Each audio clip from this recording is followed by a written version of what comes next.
नमस्कार दोस्तों, happy study zone में आपका स्वागत है।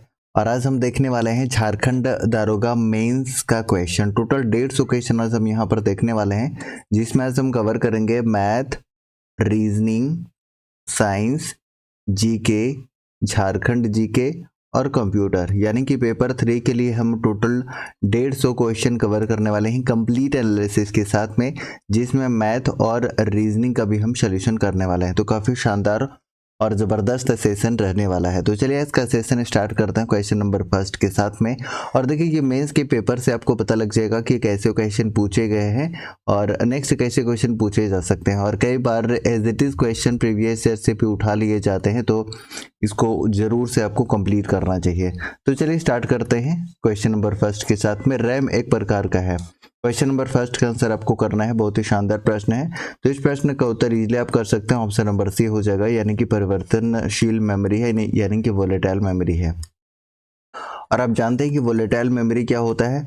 वैसा मेमोरी जिसके बिजली के पावर जाने के बाद इसके जो डाटा है वो ख़त्म हो जाता है, इरेज हो जाते हैं, उसको क्या बोलते हैं? उसके वोलेटाइल मेमोरी बोला जाता है। वोलेटाइल मेमोरी का एग्जाम्पल खुद एक क्या है? रैम है। वहीं पर रोम क्या होता है? जिसमें पावर जाने के बाद में जो डाटा है वो मेमोरी में बना रहता है, उसको हम क्या कहते हैं? नॉन वोलेटाइल मेमोरी कहते हैं। जिसे इसका एग्जांपल आप देख सकते हैं कि रोम है, रीड ओनली मेमोरी है, राइट। उसके बाद अगर आपसे पूछे कि रैम के अगर 2 टाइप आपसे पूछ ले तो आपका आंसर क्या होगा? तो रैम के 2 टाइप आप याद रख लीजिएगा, एक स्टैटिक रैम होता है और एक डायनेमिक रैम होता है, राइट। और देखिए स्टैटिक रैम क्या होता है? ये थोड़ा सा एक्सपेंसिव होता है, महंगा होता है, राइट। और इसमें आप देखेंगे कि जो डायनेमिक रैम होता है, डायनेमिक रैम ये कॉमन यूज़ में सबसे ज़्यादा अगर यूज़ होता है, सस्ता जो होता है वो डायनेमिक रैम होता है। ये आपको याद रखना है। अगर आपसे पूछे कि किसे बार बार रिफ्रेश करने की आवश्यकता पड़ती है, तो डायनेमिक रैम को बार बार रिफ्रेश करने की आवश्यकता पड़ती है। ये आप जरूर याद रखेंगे। तो इस प्रश्न का उत्तर ऑप्शन नंबर सी। बढ़ते हैं नेक्स्ट क्वेश्चन की तरफ। और देखिए इसका पीडीएफ आपको टेलीग्राम में मिल जाएगा, तो टेलीग्राम आप जरूर ज्वाइन कर लीजिएगा। साथ ही साथ www.happystudyyone.in पे भी अवेलेबल है, तो वहाँ से भी आप इसे डाउनलोड करके देख सकते हैं। और जो भी एक्स्ट्रा फैक्ट बन सकते हैं जिसे एक्सप्लेन करने की आवश्यकता है, वो क्वेश्चन भी हम एक्सप्लेन करते चले जाएंगे। तो चलिए बढ़ते हैं अगले क्वेश्चन की तरफ। और अगला क्वेश्चन आपके लिए होगा कि एक डिब्बे में समाहित एक या अधिक चुंबकीय डिस्क शामिल होती हैं। अब इस प्रश्न का उत्तर करना। देखिए चुंबकीय डिस्क की बात हो रही है, तो फटाफट से इस प्रश्न का उत्तर कर लीजिएगा। वैसे तो इस प्रश्न का उत्तर हो जाएगा हार्ड डिस्क ड्राइव। जितने भी हार्ड डिस्क ड्राइव आंसर कर रहे हैं, इसका सही आंसर हो जाएगा। तो हार्ड डिस्क ड्राइव को भी ऑप्शन में आपको नहीं दिख रहा है। लाइट पेन ये बिल्कुल भी नहीं होगा, वीडियो ये भी नहीं होगा, और प्रिंटर भी इस प्रश्न का उत्तर नहीं होगा। तो इस प्रश्न का उत्तर हो जाएगा ऑप्शन नंबर डी। तो डी जितने भी आप आंसर कर रहे हैं, डी इस प्रश्न का उत्तर हो जाएगा। अब देखिए वीडियो डिस्प्ले यूनिट से रिलेटेड कुछ चीज़ें आपको पता होना चाहिए, खास करके फुल फॉर्म आपसे एग्जाम में पूछ लेता है। जैसे एलसीडी का फुल फॉर्म कई बार आपसे पूछा है। उसके बाद एलईडी का फुल फॉर्म आप बता सकते हैं, राइट। उसके बाद ओएलईडी काफ़ी बार पूछा गया है। और अब में भी आपसे पूछा जाए QLED, तो इन सारे टर्म का फुल फॉर्म एटलीस्ट आपको पता होना चाहिए। देखिए अगर आपसे LCD का पूछता है तो आप इजीली आंसर कर सकते हैं। क्या आंसर कर सकते हैं? ये काफ़ी इजी है, liquid crystal display.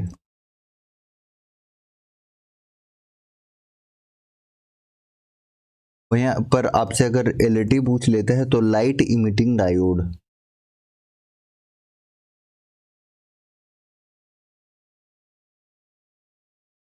Emitting, emitting right. तो मैं थोड़ा सा ठीक कर लेता हूँ, वेट।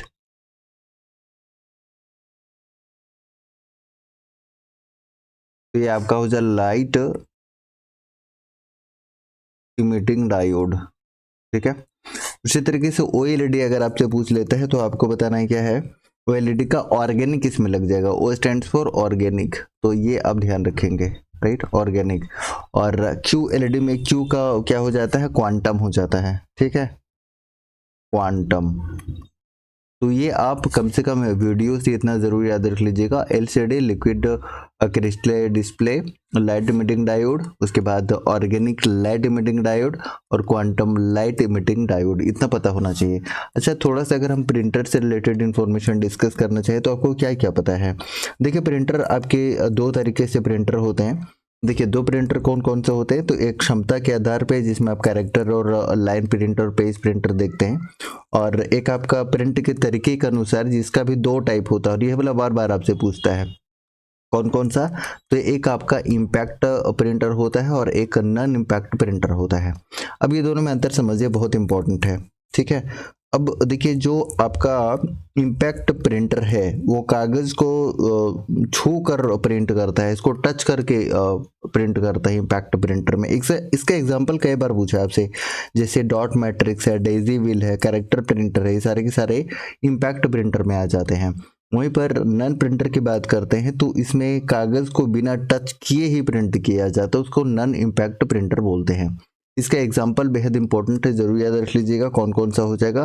तो एक थर्मल प्रिंटर हो जाएगा, इंकजेट प्रिंटर और लेजर प्रिंटर, राइट। तो प्रिंटर स्टेटना इतना जरूर पता होना चाहिए। वैसे इस प्रश्न का उत्तर हो जाएगा ऑप्शन नंबर डी। अगर HDD हार्ड डिस्क ड्राइव अगर ऑप्शन में होता तो हम आंसर कर सकते थे, यानी कि ऑप्शन नंबर डी जितने भी चूज कर रहे हैं, डी इस प्रश्न का सही उत्तर है। बढ़ते हैं अगले क्वेश्चन की तरफ। उपकरणों की विफलता का परीक्षण करने के लिए रूटीन्स का उपयोग किया जाता है, यानी कि कौन से डायग्नोसिस किया जाता है अगर उपकरण जो उसके डिवाइस फेल्योर हो जाते हैं तब। इस प्रश्न का उत्तर आपको करना है और सभी को इसका आंसर करने की कोशिश करिए। बिल्कुल सही आंसर आ चुका है, जितने भी आंसर कर रहे हैं इसका बूटिंग, ऑप्शन नंबर सी।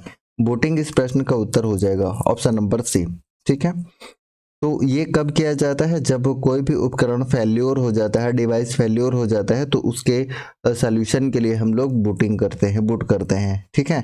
अच्छा, आपको एक चीज और पता होना चाहिए कि बूटिंग प्रक्रिया में ही आपको पावर ऑन सेल्फ टेस्ट भी देखने को मिल जाता है।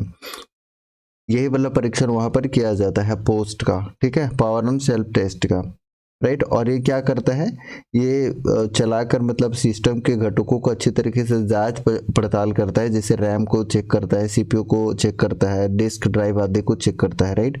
तो ये बूटिंग इस प्रश्न का उत्तर हो जाएगा, ऑप्शन नंबर सी इस प्रश्न का उत्तर है। और ये काफी इजी था, कर सकते थे।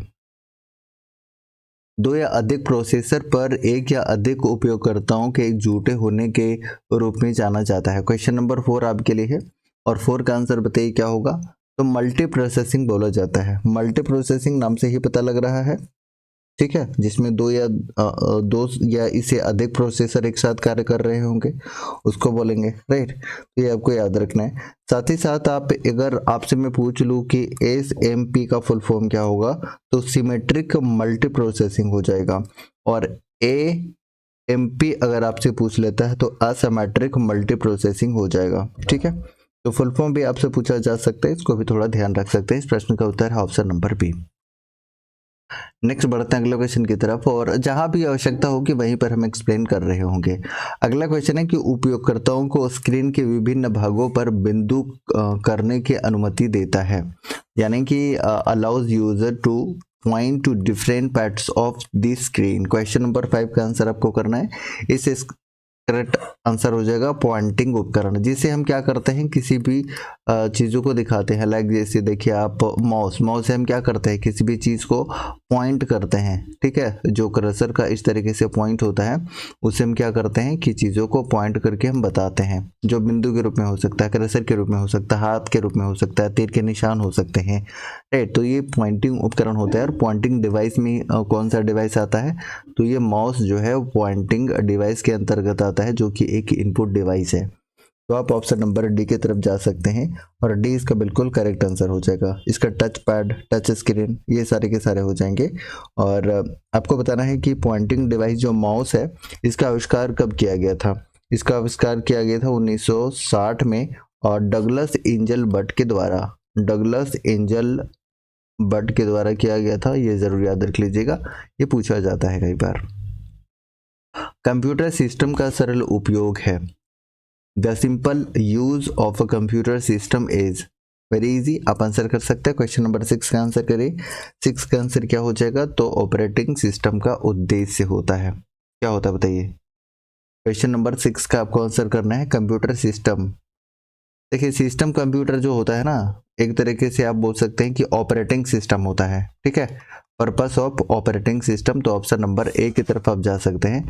ऑप्शन नंबर ए इस प्रश्न का उत्तर हो जाएगा। और देखिए सॉफ्टवेयर के बारे में कई बार हमने क्लास में भी बताया हुआ है, अगर आप अटेंड करते हैं। और आपको खुद भी पता होगा कि सॉफ्टवेयर कितने प्रकार के होते हैं बताइए। एक तो आपके सिस्टम सॉफ्टवेयर होते हैं, सिस्टम सॉफ्टवेयर, राइट। और सिस्टम सॉफ्टवेयर में भी बहुत सारे टाइप्स होते हैं, मैंने बताया है। उसके बाद एप्लीकेशन सॉफ्टवेयर होते हैं, उसके बाद यूटिलिटी होते हैं। तो ये टाइप्स होते हैं, ठीक है। अब देखिए सिस्टम सॉफ्टवेयर में आपके एक ऑपरेटिंग सिस्टम हो जाता है जो कि सिस्टम को संचालित करने के लिए बहुत ज़्यादा इंपॉर्टेंट होता है। और एक ट्रांसलेटर होता है जो लैंग्वेज को ट्रांसलेट करता है, राइट। असेंबलर आपका हो गया, राइट। कंपाइलर हो गया। तो ये सारे के सारे जो ट्रांसलेटर होते हैं वो भी सिस्टम सॉफ्टवेयर के पार्ट होते हैं। एप्लीकेशन सॉफ्टवेयर जो किसी भी स्पेशल टास्क को परफॉर्म करने के लिए, लाइक एमएस ऑफिस में जितने भी हैं, MS word, power point, right, note, तो ये सारे के सारे जो है एप्लीकेशन सॉफ्टवेयर के एग्जांपल है। और यूटिलिटी में कौन सा हो जाता है? जैसे एंटीवायरस हो गया आपका, ये एक यूटिलिटी सॉफ्टवेयर हो जाएगा। डाटा का बैकअप है वो आपका यूटिलिटी सॉफ्टवेयर हो गया। तो इस सॉफ्टवेयर के पार्ट्स होते हैं जो मैंने कई बार डिटेल में क्लास में बताया हुआ है। परीक्षा मंथन वाली सारे क्लासेस हमने ले लिया है। वैसे इस प्रश्न का उत्तर जितने भी आप आंसर ए कर रहे हैं, ए इस प्रश्न का सही उत्तर हो जाएगा। बढ़ते हैं अगले क्वेश्चन की तरफ।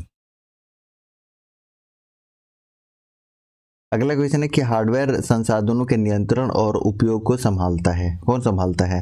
तो इस प्रश्न का भी उत्तर क्या हो जाएगा कि हार्डवेयर के संसाधनों का जो उपयोग किया जाता है, handles the control and usage of hardware resources, ये ऑपरेटिंग सिस्टम हो जाएगा, जिसके बारे में हमने बात किया था कि ऑपरेटिंग सिस्टम में जो है ये आपका सिस्टम सॉफ्टवेयर का पार्ट है। और सिस्टम सॉफ्टवेयर के अंतर्गत एक ऑपरेटिंग सिस्टम आता है और दूसरा ट्रांसलेटर आता है, ठीक है। ये आपको याद रखना है। तो इस प्रश्न का उत्तर हो जाएगा ऑप्शन नंबर सी। और सी जितने भी आंसर कर रहे हैं, सी इस प्रश्न का बिल्कुल करेक्ट आंसर हो जाएगा। चलिए बढ़ते हैं अगले क्वेश्चन की तरफ। ऑन स्क्रीन क्षेत्र है जहां सभी आइकन, विंडो और डायलॉग बॉक्स प्रदर्शित होते हैं। क्वेश्चन नंबर 8 का आंसर कीजिए। क्वेश्चन नंबर 8 का आंसर क्या होगा? तो क्वेश्चन नंबर 8 का आंसर हो जाएगा, देखिए सभी आइकन जो दिखते हैं इस तरीके से, अगर फाइल का आइकन है या फिर किसी भी तरह का विंडोज आइकन है, कोई डायलॉग बॉक्स है, ये सारे के सारे हमें डेस्कटॉप पे दिखाई देते हैं, राइट। तो ये डेस्कटॉप इस प्रश्न का बिल्कुल करेक्ट आंसर हो जाएगा। जितने भी आप आंसर कर रहे हैं डेस्कटॉप, ऑप्शन नंबर डी इस प्रश्न का उत्तर हो जाएगा। बढ़ते हैं अगले क्वेश्चन की तरफ। डेस्कटॉप पर पृष्ठभूमि, ध्वनि, चिन्ह या अन्य तत्वों का एक पुनर्निर्धारित समूह है। A predefined set of background sounds, icon and other elements on the desktop is called, इसको क्या बोला जाता है? तो इस प्रश्न का उत्तर कीजिएगा। 9 का करेक्ट आंसर क्या हो जाएगा?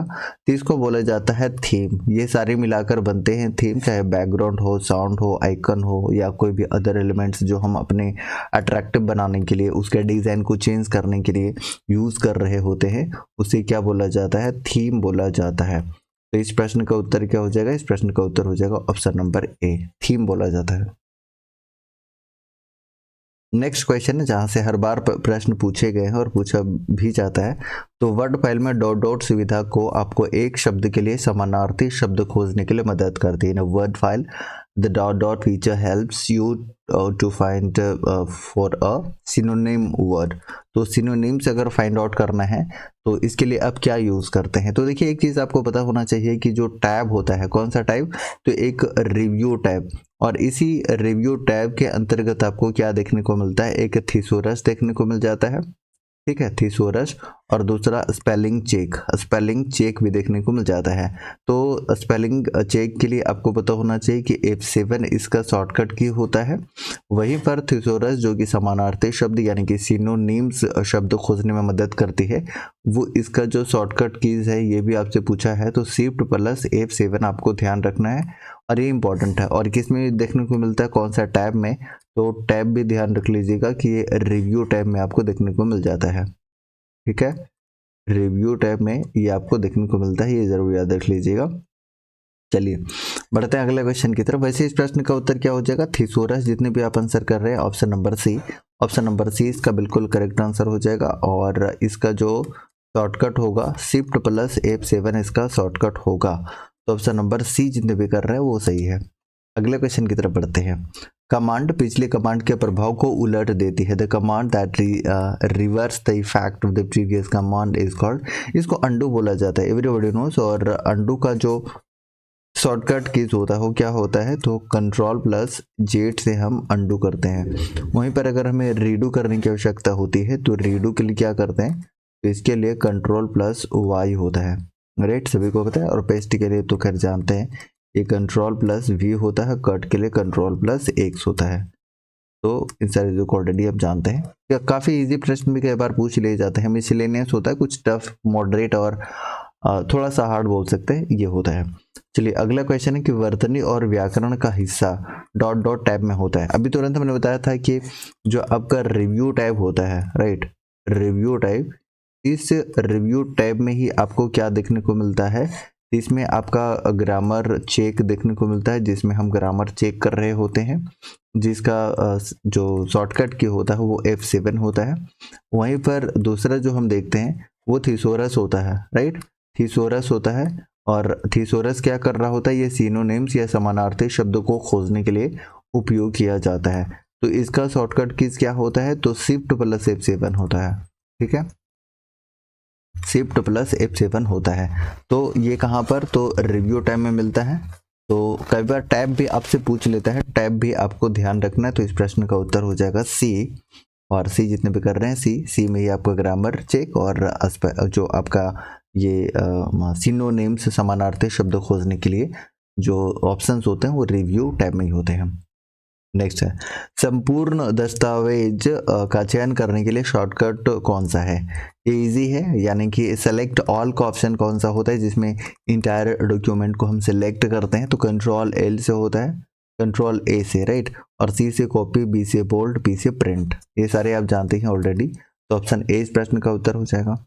स्कैनर एक रोली ड्रम के साथ माध्यम स्कैनर होते हैं। तो 14 का आंसर क्या हो जाएगा, 14 का करेक्ट आंसर आपको बताना है, बताइए 14 का करेक्ट आंसर, बिल्कुल ऑप्शन नंबर ए हो जाएगा। ड्रम जितने भी आंसर कर रहे हैं, ड्रम इस प्रश्न का उत्तर हो जाएगा।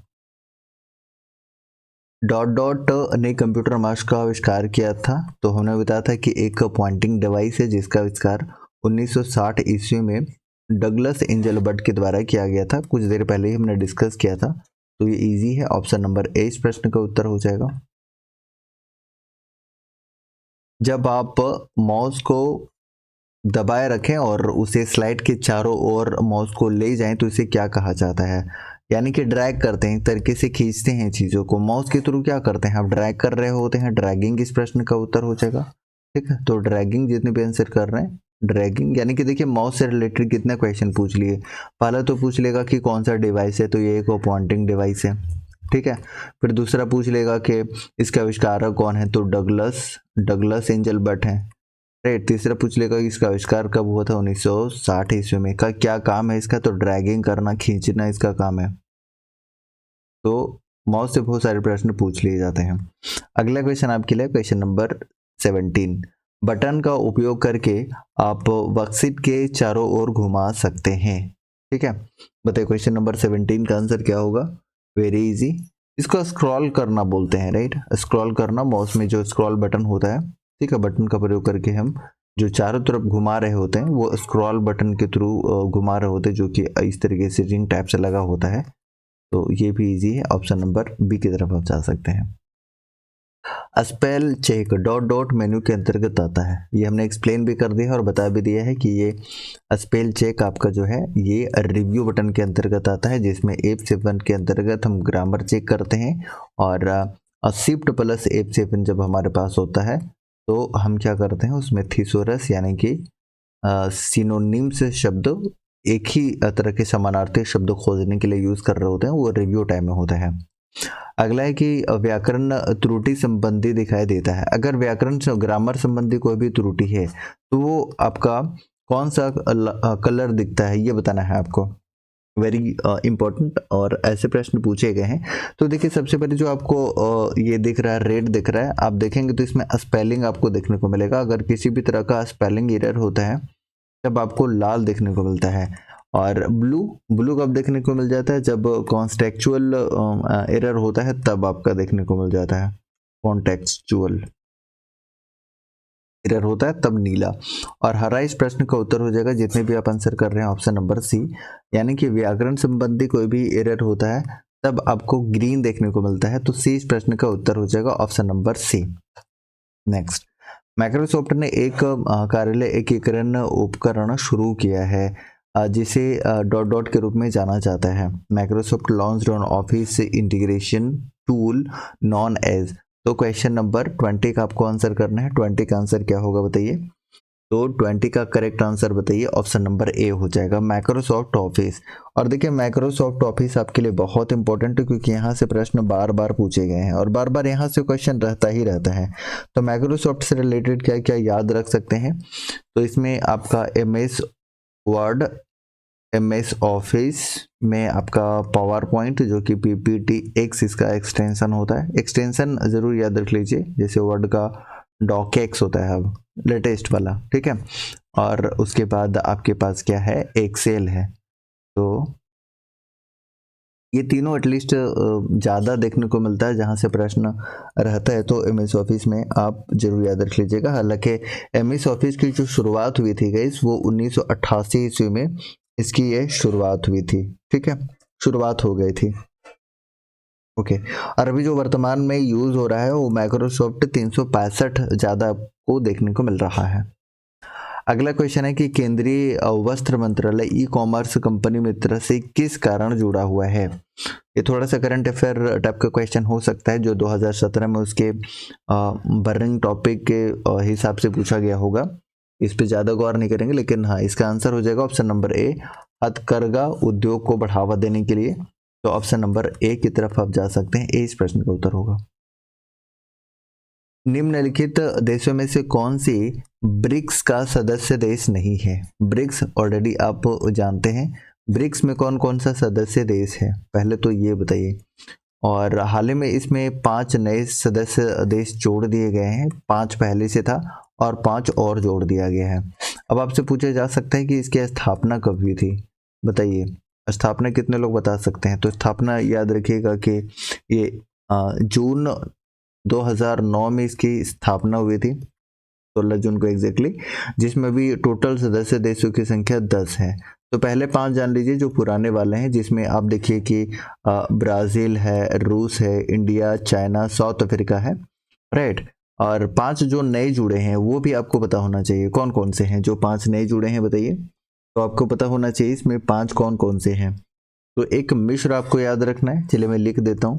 सबसे पहले आपको मिस्र याद रखना है, मिस्र, ठीक है, मिस्र हो गया। उसके बाद ईरान, इथियोपिया, इथियोपिया 3 हो गया। और उसके बाद सऊदी अरबिया और संयुक्त अरब अमीरात UAE। तो ये 5 नए सदस्य देश हैं और पहले से 5 थे, कौन कौन से? तो ब्राजील, रूस, इंडिया, चाइना और साउथ अफ्रीका। तो देखिए इसमें कौन कौन सा हो जाएगा आंसर करिए। दक्षिण कोरिया है क्या इस ऑप्शन में? नहीं है। तो 22 का आंसर क्या हो जाएगा? ऑप्शन नंबर सी हो जाएगा। तो सी जितने भी आप चूज करना चाह रहे हैं, सी इस प्रश्न का बिल्कुल करेक्ट आंसर हो जाएगा। तो ब्रिक्स से देखिए इस बार भी क्वेश्चन पूछ सकता है, क्योंकि सदस्य देश इसमें बढ़ चुके हैं, पहले 5 थे, स्थापना 2009 में हुई। मिस्र, ईरान, इथियोपिया, सऊदी अरबिया और उसके बाद आपका ये क्या UAE, ये शामिल हुआ है 5 देश, ठीक है। अगले क्वेश्चन, निम्न में से कौन सी तरंग वैक्यूम में प्रसार कर सकते हैं? बताइए, वैक्यूम में कौन से प्रकार प्रसार कर सकते हैं, प्रोपागेट कर सकते हैं? Which of the following waves can propagate in a vacuum? Question number 23 का आंसर करिए। तो इसको हो जाएगा रेडियो वेव्स। रेडियो वेव्स इस प्रश्न का उत्तर हो जाएगा। और रेडियो वेव्स का आविष्कारक कौन है अगर आपसे पूछेगा, तो मार्कोनी आपको ध्यान रखना है, ठीक है। मार्कोनी ने रेडियो वेव्स का आविष्कार किया था। नेक्स्ट है कि द्रोणाचार्य पुरस्कार से जुड़ा हुआ है। तो द्रोणा पुरस्कार कब शुरू हुआ था? द्रोणाचार्य पुरस्कार तो 1985 में शुरुआत हुआ था। और अभी जो इसमें अमाउंट दिया जाता है 10 लाख रुपीस, 10 लाख इसमें मिलते हैं। तो क्वेश्चन नंबर 24 का आंसर क्या हो जाएगा ऑप्शन के अनुसार? तो राष्ट्रीय और अंतर्राष्ट्रीय खेल पर अंतर्राष्ट्रीय स्तर पर खेल में भारतीय कोच द्वारा उत्कृष्ट उपलब्धि के लिए दिया जाता है। तो ऑप्शन नंबर ए की तरफ आप जा सकते हैं और इस प्रश्न का उत्तर हो जाएगा। हिंदी के बाद भारत में उच्चतम बोली जाने वाली भाषा कौन सी है? तो देखिए कम से कम 5 भाषाओं का क्रम आपको पता होना चाहिए कि 5 भाषाओं का क्रम कौन कौन सा है, बताइए। तो सबसे ज्यादा हिंदी बोली जाती है, पहले नंबर पे हिंदी है। दूसरे नंबर पे आप बोल सकते हैं कि बंगाली है। तीसरे नंबर पे आपको ध्यान रखना है मराठी है।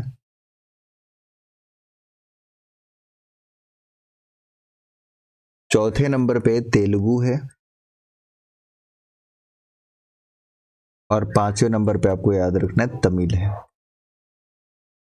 थोड़ा सा परसेंटेज भी आप याद रख लीजिए, एटलीस्ट राउंड फिगर में इसके परसेंटेज क्या क्या है। तो हिंदी लगभग लगभग आप देखेंगे तो 43% लोग जो है वो हिंदी बोलते हैं, लगभग 8% लोग बंगाली, और मराठी आपका 6.83%, तेलुगु आपका 6.7% और तमिल आपका 5.7%। तो यहाँ से प्रश्न कंफर्म पूछे जाते हैं। तो आपने देखा होगा कि कुछ क्वेश्चन जो है वो बार बार रिपीट होते हैं, स्पेशली लैंग्वेज से बार बार पूछा जाएगा, राइट।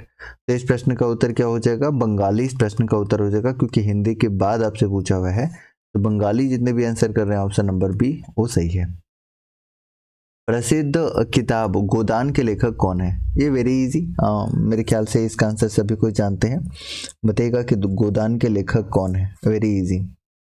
तो देखिए गोदान के लेखक हैं मुंशी प्रेमचंद्र, और मुंशी प्रेमचंद्र की और बहुत सारी कृतियां हैं, लाइक सेवा सदन है, प्रेमाश्रम है, रंगभूमि इनका है, गबन एक बहुत ज़्यादा पूछा जाता है आपसे, तो एक इनका गबन है, ठीक है, पंच परमेश्वर है, राइट, निर्मला है, एक कर्म भूमि कई बार आपसे पूछा गया है, कर्म भूमि कई बार आपसे पूछ लिया गया है, गोदान तो है ही।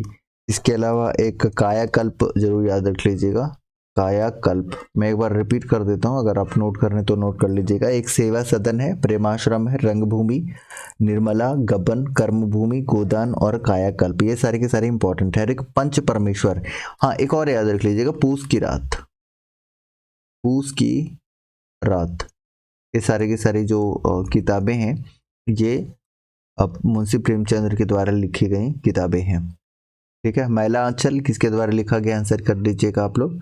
बढ़ते लोकेशन की तरफ, भूटान की राजधानी, देखिए राजधानी से भी एक प्रश्न आपसे पूछा जाएगा, तो इसे अंदाजा लगाइए, एक रफ आइडिया लीजिए कि कहाँ से प्रश्न पूछे जा रहे हैं।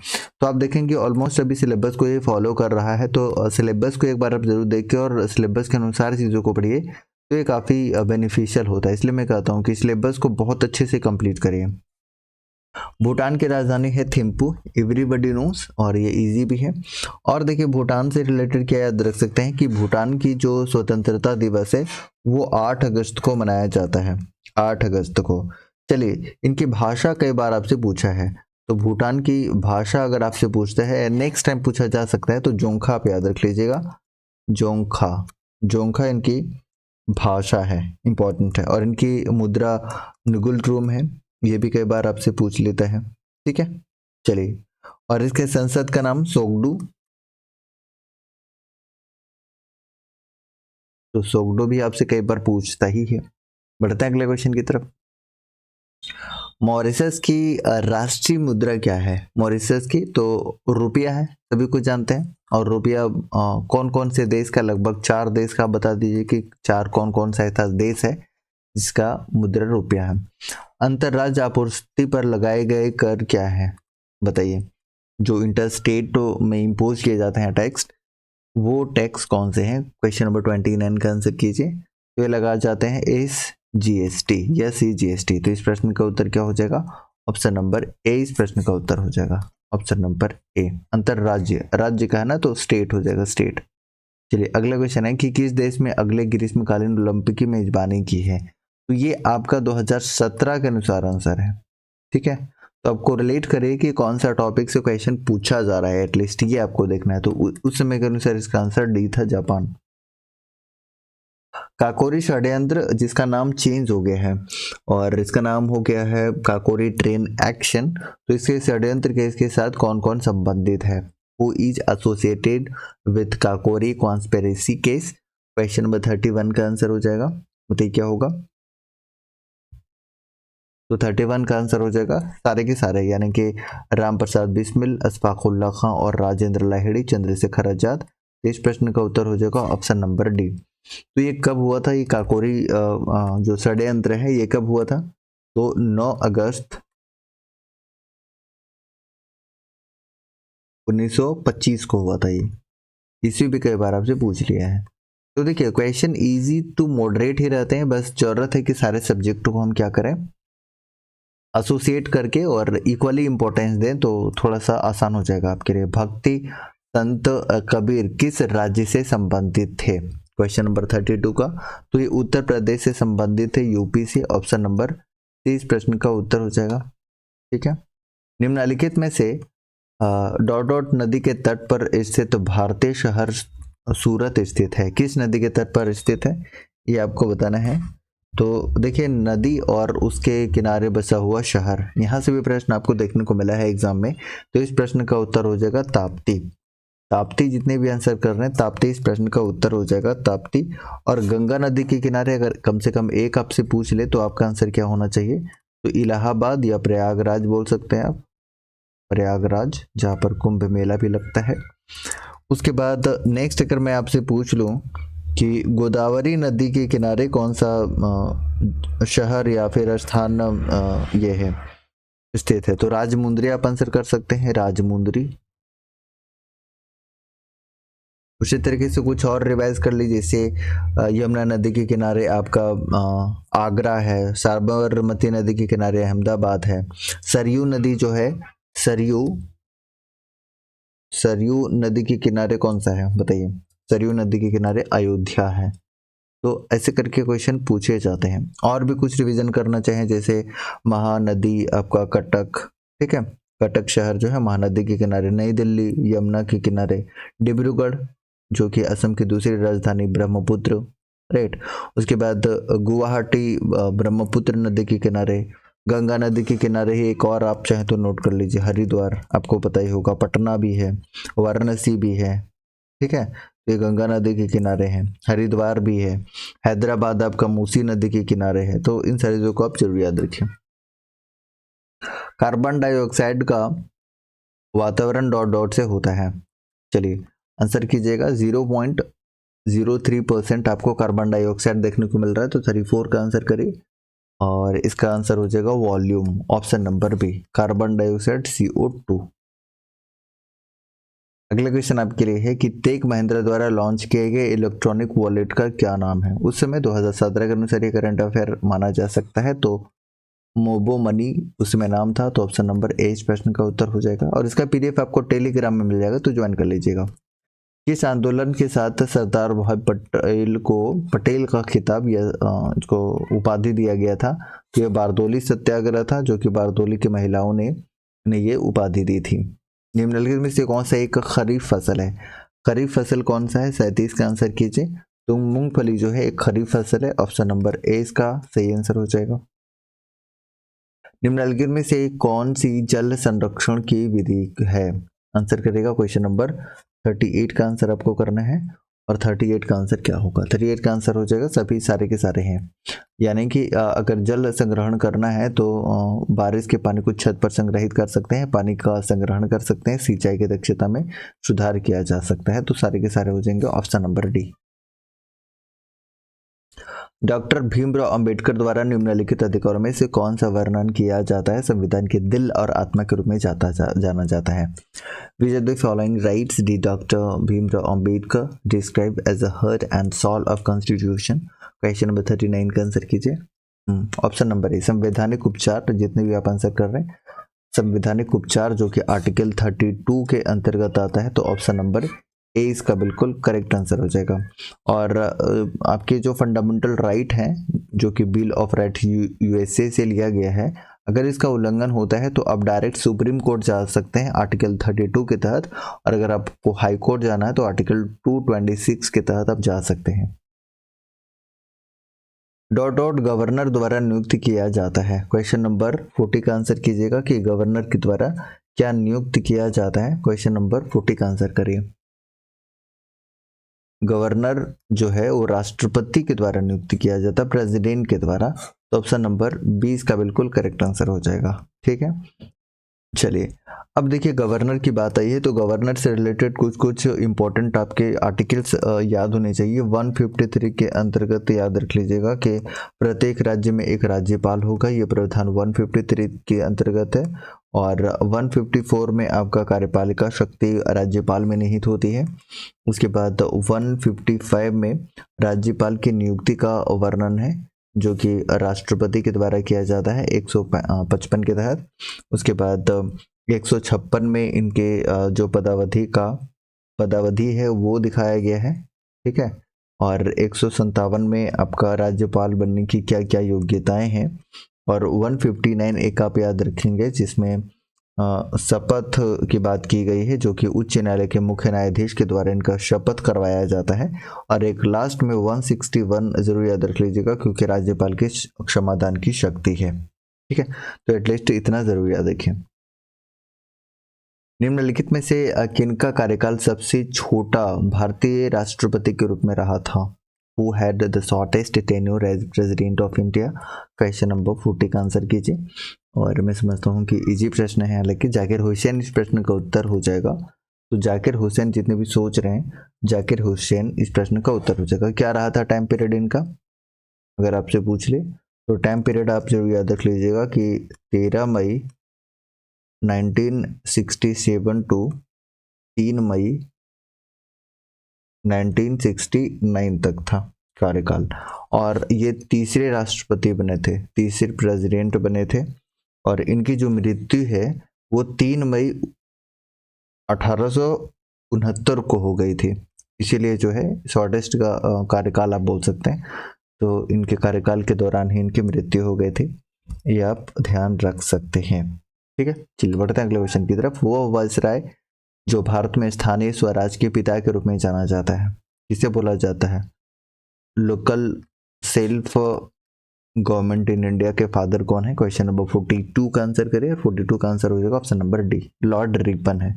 तो ऑप्शन नंबर डी जितने भी आंसर कर रहे हैं, डी इस प्रश्न का उत्तर हो जाएगा। और इसमें एक अशोक मेहता समिति है।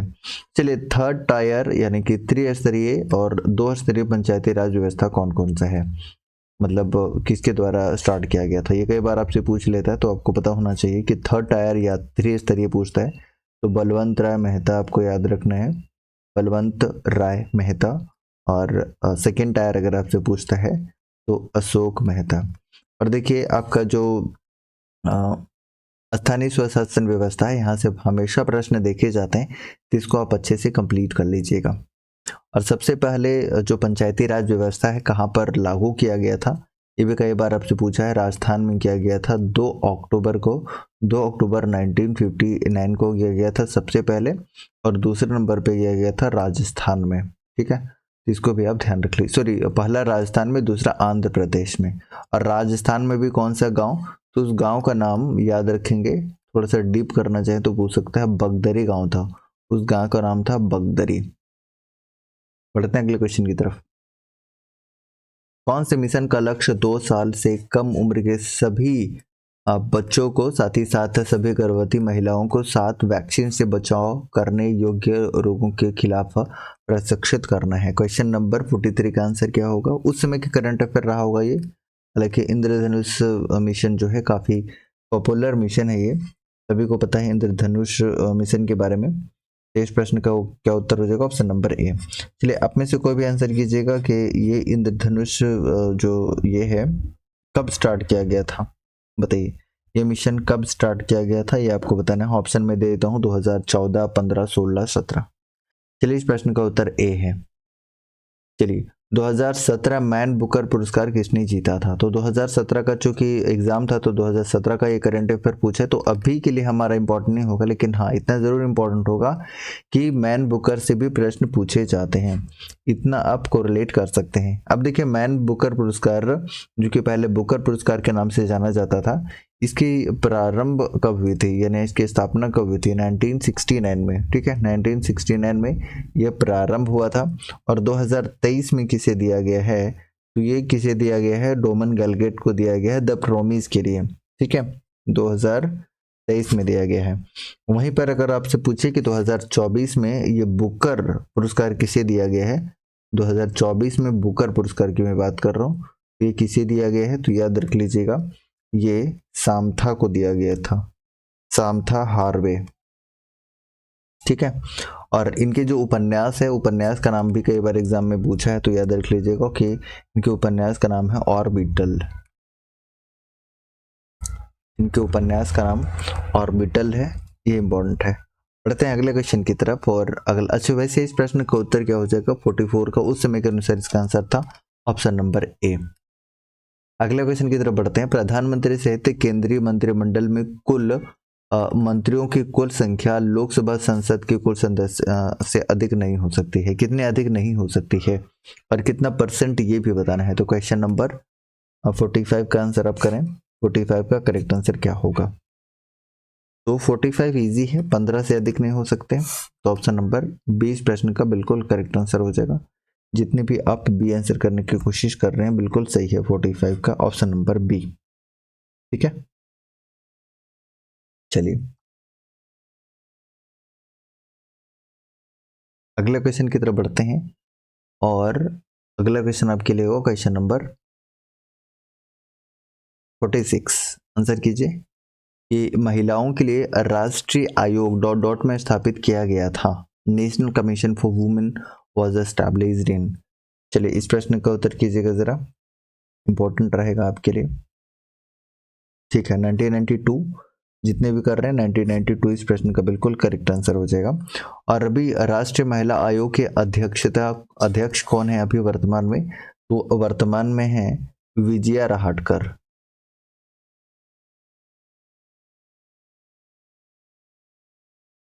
वर्तमान में विजया राहटकर है। और इसकी स्थापना कब हुई थी एग्जैक्टली अगर आपसे पूछता है, तो स्थापना आपको बताना है। इसकी स्थापना कब हुई थी एग्जैक्ट डेट के साथ में बताइए। तो 31 जनवरी 1992 में इसकी स्थापना होती है। और इसके जो अध्यक्ष हैं वो कौन बनाए जाते हैं बताइए? तो ये जयंती पटनायक, जयंती पटनायक प्रथम अगर आपसे पूछता है तो। चलिए बढ़ते हैं अगले क्वेश्चन की तरफ। किसके द्वारा विश्व प्रसिद्ध हीरा कोहिनूर राजा रणजीत सिंह द्वारा प्राप्त किया गया था? क्वेश्चन नंबर 47 का आंसर सी, शाह सूजा। ऑप्शन नंबर सी इस प्रश्न का बिल्कुल करेक्ट आंसर हो जाएगा। जितने भी शाह सूजा आंसर कर रहे हैं 47 का। ठीक है, शाह सूजा इस प्रश्न का बिल्कुल करेक्ट आंसर हो जाएगा। अगला क्वेश्चन है कि जल्लीकट्टू तमिलनाडु में खेला जाने वाला एक खेल है। जल्लीकट्टू, बताइए इस प्रश्न का उत्तर। नौका दौड़ नहीं, और कोशिश करें और इसका सही आंसर करें। तो क्वेश्चन नंबर 48 का आंसर हो जाएगा option number A, bull. Bull timing इस प्रश्न का उत्तर हो जाएगा। तो ऑप्शन नंबर ए, जितने भी आंसर कर रहे हैं ए इसका बिल्कुल करेक्ट आंसर हो जाएगा। देखिए कुछ जो मार्शल आर्ट हैं, कुछ युद्ध कलाएं हैं, वो हम लोग एक बार डिस्कस कर लेते हैं, तो आपके लिए काफी शानदार रहेगा। जैसे अगर आपसे पूछ ले कि जो आपका कलियारी पट्टू है, कलियारी पट्टू ये किस राज्य का है? दूसरा आपसे पूछ लेता है सिम्बलम, सिलबम बोलता है राइट, ऐसा कुछ है। और तीसरा आपका है थांगटा, थांगटा है। उसके बाद तो चौथे कब पूछा जाता है आपसे, बार बार पूछा गया है, ये परिखंडा और एक गतका। ये 5 का हम लोग रिवीजन करते हैं। गतका बताइए किसका किसका होता है? तो कलारीपट्टू आप जानते हैं कि ये केरल का है। और सिलम्बम अगर आपसे पूछता है तो ये तमिलनाडु का है।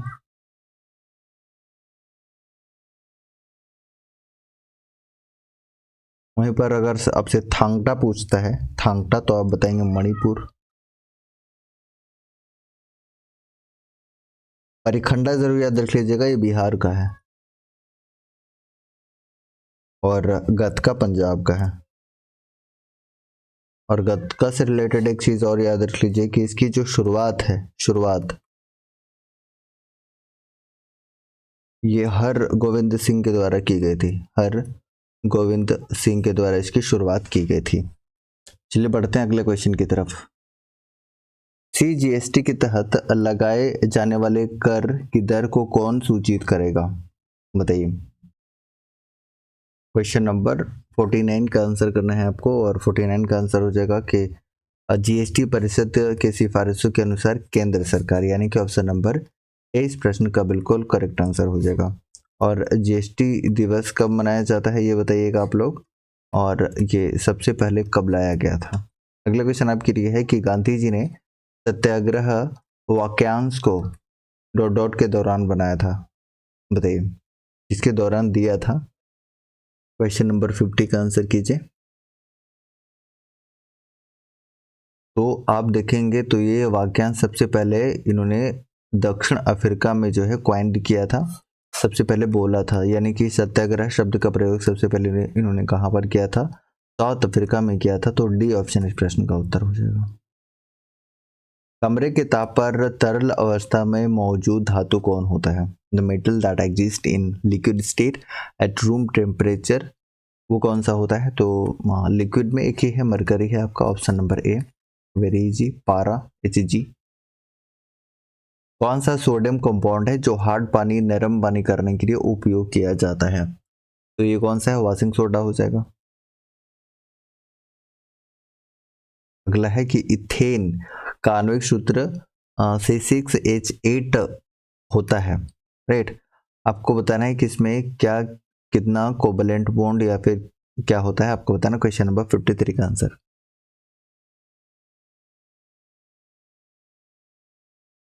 तो देखिए अगर आप इसको लिखना चाहें तो कैसे लिख सकते हैं, बताइए, आंसर करिए। इसका करेक्ट आंसर क्या हो जाएगा, 7 कोवलेंट बॉन्ड हो जाएगा। और एक चीज और आप याद रख लीजिएगा, अगर आपसे पूछ लेता है इस तरीके से क्वेश्चन कि इसमें कितने सिग्मा और कितने पाई बॉन्ड है, ये भी प्रश्न पूछा गया है, कई बार पूछा है आपसे। तो ऊपर वाला जो होता है ना उसे पाई बॉन्ड बोला जाता है, और नीचे वाले को भी पाई बॉन्ड बोला जाता है, लेकिन जो बीच वाला होता है इसको सिग्मा बॉन्ड बोला जाता है, ठीक है। चलिए, इथेन है ना, ये इथेन है, तो इथेन का ये फॉर्मूला नहीं होता है। इथेन का फॉर्मूला हो जाएगा 2H, 2 दूनी 4 और 2 6, ये आपका होगा इथेन का फार्मूला, यानी कि C फिर उसके बाद इसका इस तरीके से हाइड्रोजन को आप बैठा सकते हैं, ठीक है। अब आप इजीली काउंट भी कर सकते हैं कि कितने कोवलेंट बॉन्ड हो जाएंगे। तो देखिए 1 2 3 4 5 6 7, तो 7 कोवलेंट बॉन्ड हो गए, तो ये आपका है। तो ऑप्शन नंबर ए जितने भी चूज कर रहे हैं, ए इस प्रश्न का सही उत्तर है। अगला है परमाणु संख्या 19 यानी कि पोटेशियम का इलेक्ट्रॉनिक कॉन्फ़िगरेशन क्या होगा। क्वेश्चन नंबर 54 है आपके लिए, और 54 का भी आपको आंसर करना है। तो 54 का आंसर करेगा बिल्कुल ऑप्शन नंबर क्या, पहले तो 19 को हम कैसे करते हैं, तो 8 2 8 8 1 है ना। तो ऑप्शन नंबर डी इस प्रश्न का उत्तर हो जाएगा, जितने बड़ी आंसर कर रहे हैं, काफी इजी है। मनुष्यों में गुर्दे प्रणाली का एक हिस्सा है, kidney system in human is a part of. 55 का आंसर करेगा, तो ये क्या होता है, एक तरह का एक्सक्रीशन होता है मल त्याग का, तो ऑप्शन नंबर ए हो जाएगा, मल त्याग का पार्ट है। क्रोमोसोम संबंधित है, chromosomes are related to,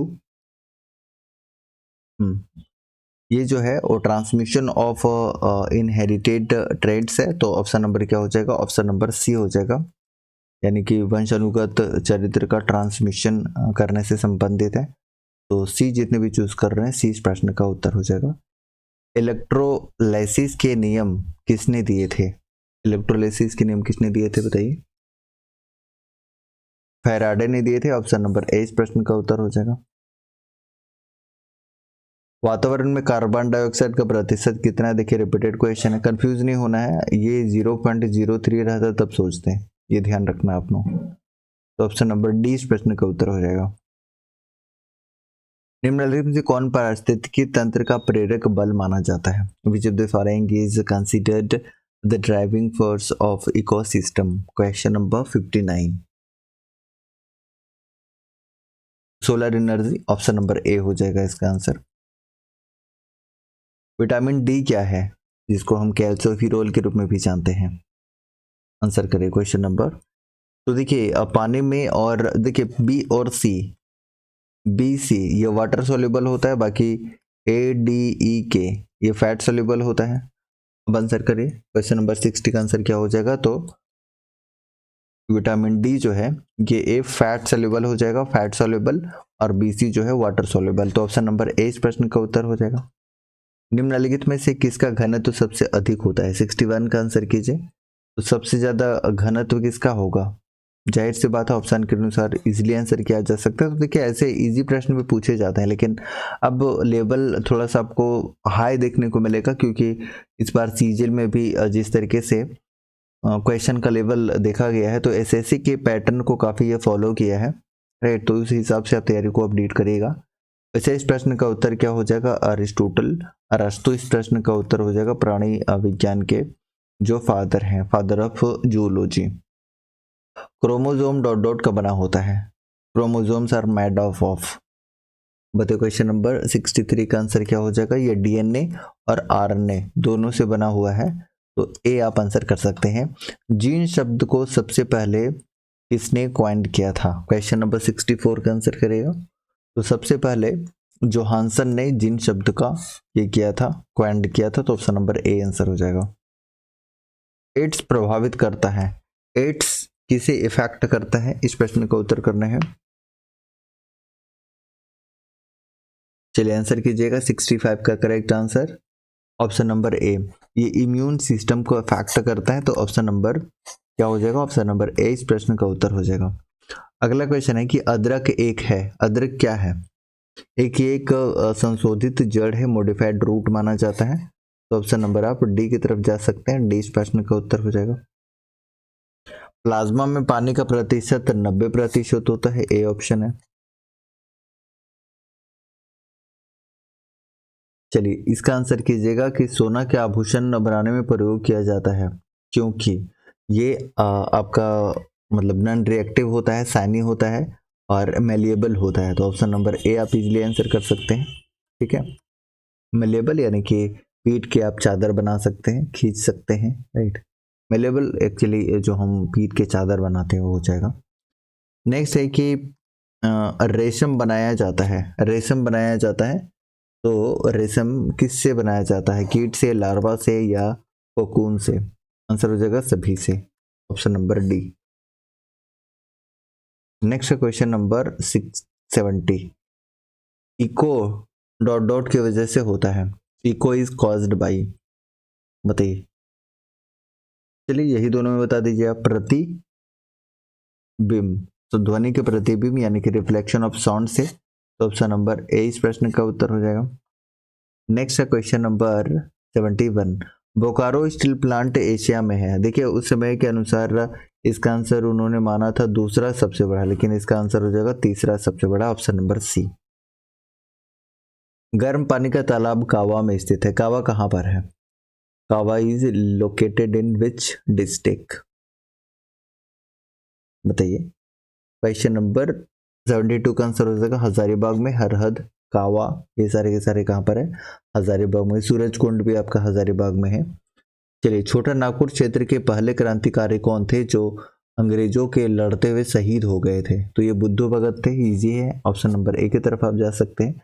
Parasnath पहाड़ी डॉट डॉट के लिए तीर्थ यात्रा का केंद्र है, तो जैनियों के लिए तीर्थ का केंद्र है।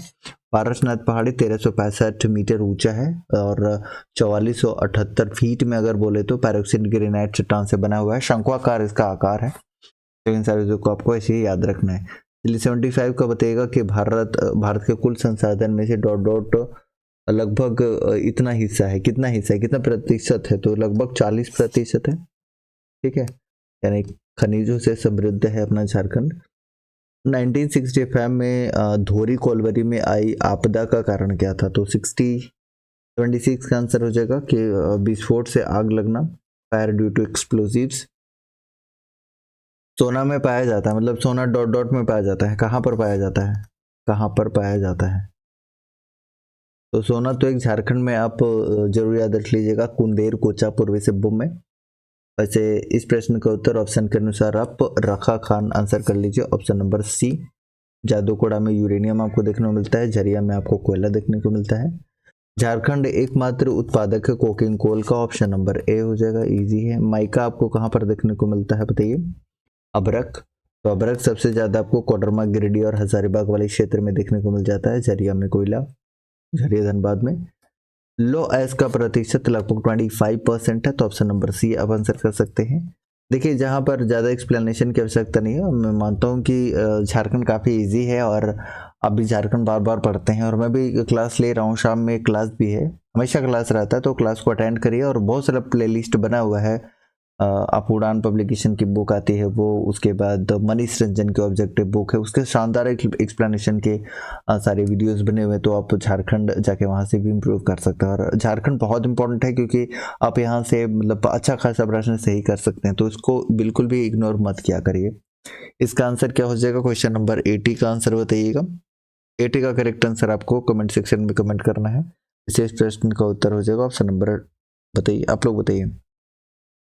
श्री ललित प्रसाद विद्यार्थी के वर्गीकरण के अनुसार निम्नलिखित में से कौन सी जनजातियां शिकार संग्रहकर्ता के कारण प्रकार की थी? चलिए क्वेश्चन नंबर 81 का आंसर करना है आपको और बताना है इसका आंसर क्या हो जाएगा। तो बिरहोर, कोरवा, खरिया, पहाड़िया, ठीक है। तो ऑप्शन नंबर ए इस प्रश्न का बिल्कुल करेक्ट आंसर हो जाएगा। अगला क्वेश्चन आपके लिए है और बताना है कि 2001 के जनगणना के अनुसार कौन सी प्रजाति में महिलाओं की संख्या पुरुषों से ज्यादा है? ये देखिए 2001 आपसे पूछ लिया है, मतलब 2001 भी आपसे पूछा जा सकता है, ठीक है।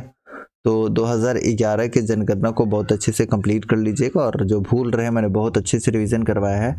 अब सर्च करिएगा जनगणना झारखंड की जनगणना 2011 बाई हैप्पी स्टडी जोन या बाई रामानंद सर, ये भी आपको मिल जाएगा। तो वहाँ से एक बार आप जरूर देख लीजिएगा, क्योंकि यहाँ से 100% क्वेश्चन एक रहते ही रहते हैं। वन रिपोर्ट भी देख लीजिएगा, वन रिपोर्ट से भी क्वेश्चन डायरेक्टली पूछे जाते हैं। 82 का आंसर हो जाएगा ऑप्शन नंबर डी, यानी कि खड़िया और हो, इसका बिल्कुल करेक्ट आंसर हो जाएगा ऑप्शन नंबर डी। नेक्स्ट है कि महले और कंपार्ट किस प्रजाति की शाखा है? तो ये किसकी शाखा है? 83 का आंसर करिएगा। तो महले मुंडा और कंपार्ट मुंडा, ये मुंडा जनजाति का है, ये मुंडा जनजाति का है। ऑप्शन नंबर बी का आप आंसर कर सकते हैं, बी ऑप्शन। 2010 के कॉमनवेल्थ गेम्स में किसने स्वर्ण पदक जीता था? किसने स्वर्ण पदक जीता था? वेरी वेरी इंपॉर्टेंट क्वेश्चन, और इसका आंसर करिए सभी की तरफ से इसका आंसर आना चाहिए। देखिए अगर आप दीपिका कुमारी की बात करते हैं और ऑप्शन में दीपिका कुमारी आ जाए, तो समझिए कि यहाँ से एक क्वेश्चन आप फिक्स करते हैं, क्योंकि अक्सर यहाँ से क्वेश्चन देखने को मिल जाता है। तो इनको अर्जुन पुरस्कार कब मिला था? याद रखेंगे 2012 में इनको मिला था। उसके बाद अगर पूछे कि पद्मश्री इनको कब मिला था, तो ये भी आपको याद रखना है कि 2016 में इनको पद्मश्री मिला था। इसके अलावा अफ्रीकी sports person of the year 2014 में इनको मिला था। 2010 में इन्होंने 2 स्वर्ण पदक दिलाए थे, एक तो व्यक्तिगत स्पर्धा में और एक महिला टीम रिकवर स्पर्धा में इन्होंने दिलाई थी। तो ऑप्शन नंबर ए जितने भी आप आंसर कर रहे हैं, ए इसका बिल्कुल करेक्ट आंसर हो जाएगा, ऑप्शन नंबर ए। और 2010 के एशियाई खेल में इन्होंने कांस्य पदक दिलाया था, और उसके बाद रजत पदक भी इन्होंने आप देखेंगे तो 2011, 12 और 13 में 3 विश्व कप में इन्होंने रजत पदक भी दिलवाया था। तो ये इंपॉर्टेंट है, याद रखेंगे। झारखंड का उत्पादन करने वाला भारत डॉट डॉट राज्य है, तो माइका का उत्पादन करता है झारखंड, ऑप्शन नंबर ए हो जाएगा। माइका कहाँ पर? तो कोडरमा, गिरिडीह, हजारीबाग में, ज्यादातर कोडरमा में रूबी अभ्रक जो आपको देखने को मिलता है वो। माँ श्वेता देवी की ऐतिहासिक कथा आर्यन्यर अधिकार आधारित है, किस पर आधारित है? ये मुंडा विद्रोह पर आधारित है, बिरसा मुंडा के बारे में उसमें उन्होंने दिखाया है। तो ऑप्शन नंबर ए हो जाएगा, महाश्वेता देवी के द्वारा, जो कि कब? 1975 में। चलिए अगला क्वेश्चन है कि कर्म देवता की पूजा कर्म त्योहार पर होती है, जो कि डॉट डॉट देवता को समर्पित है।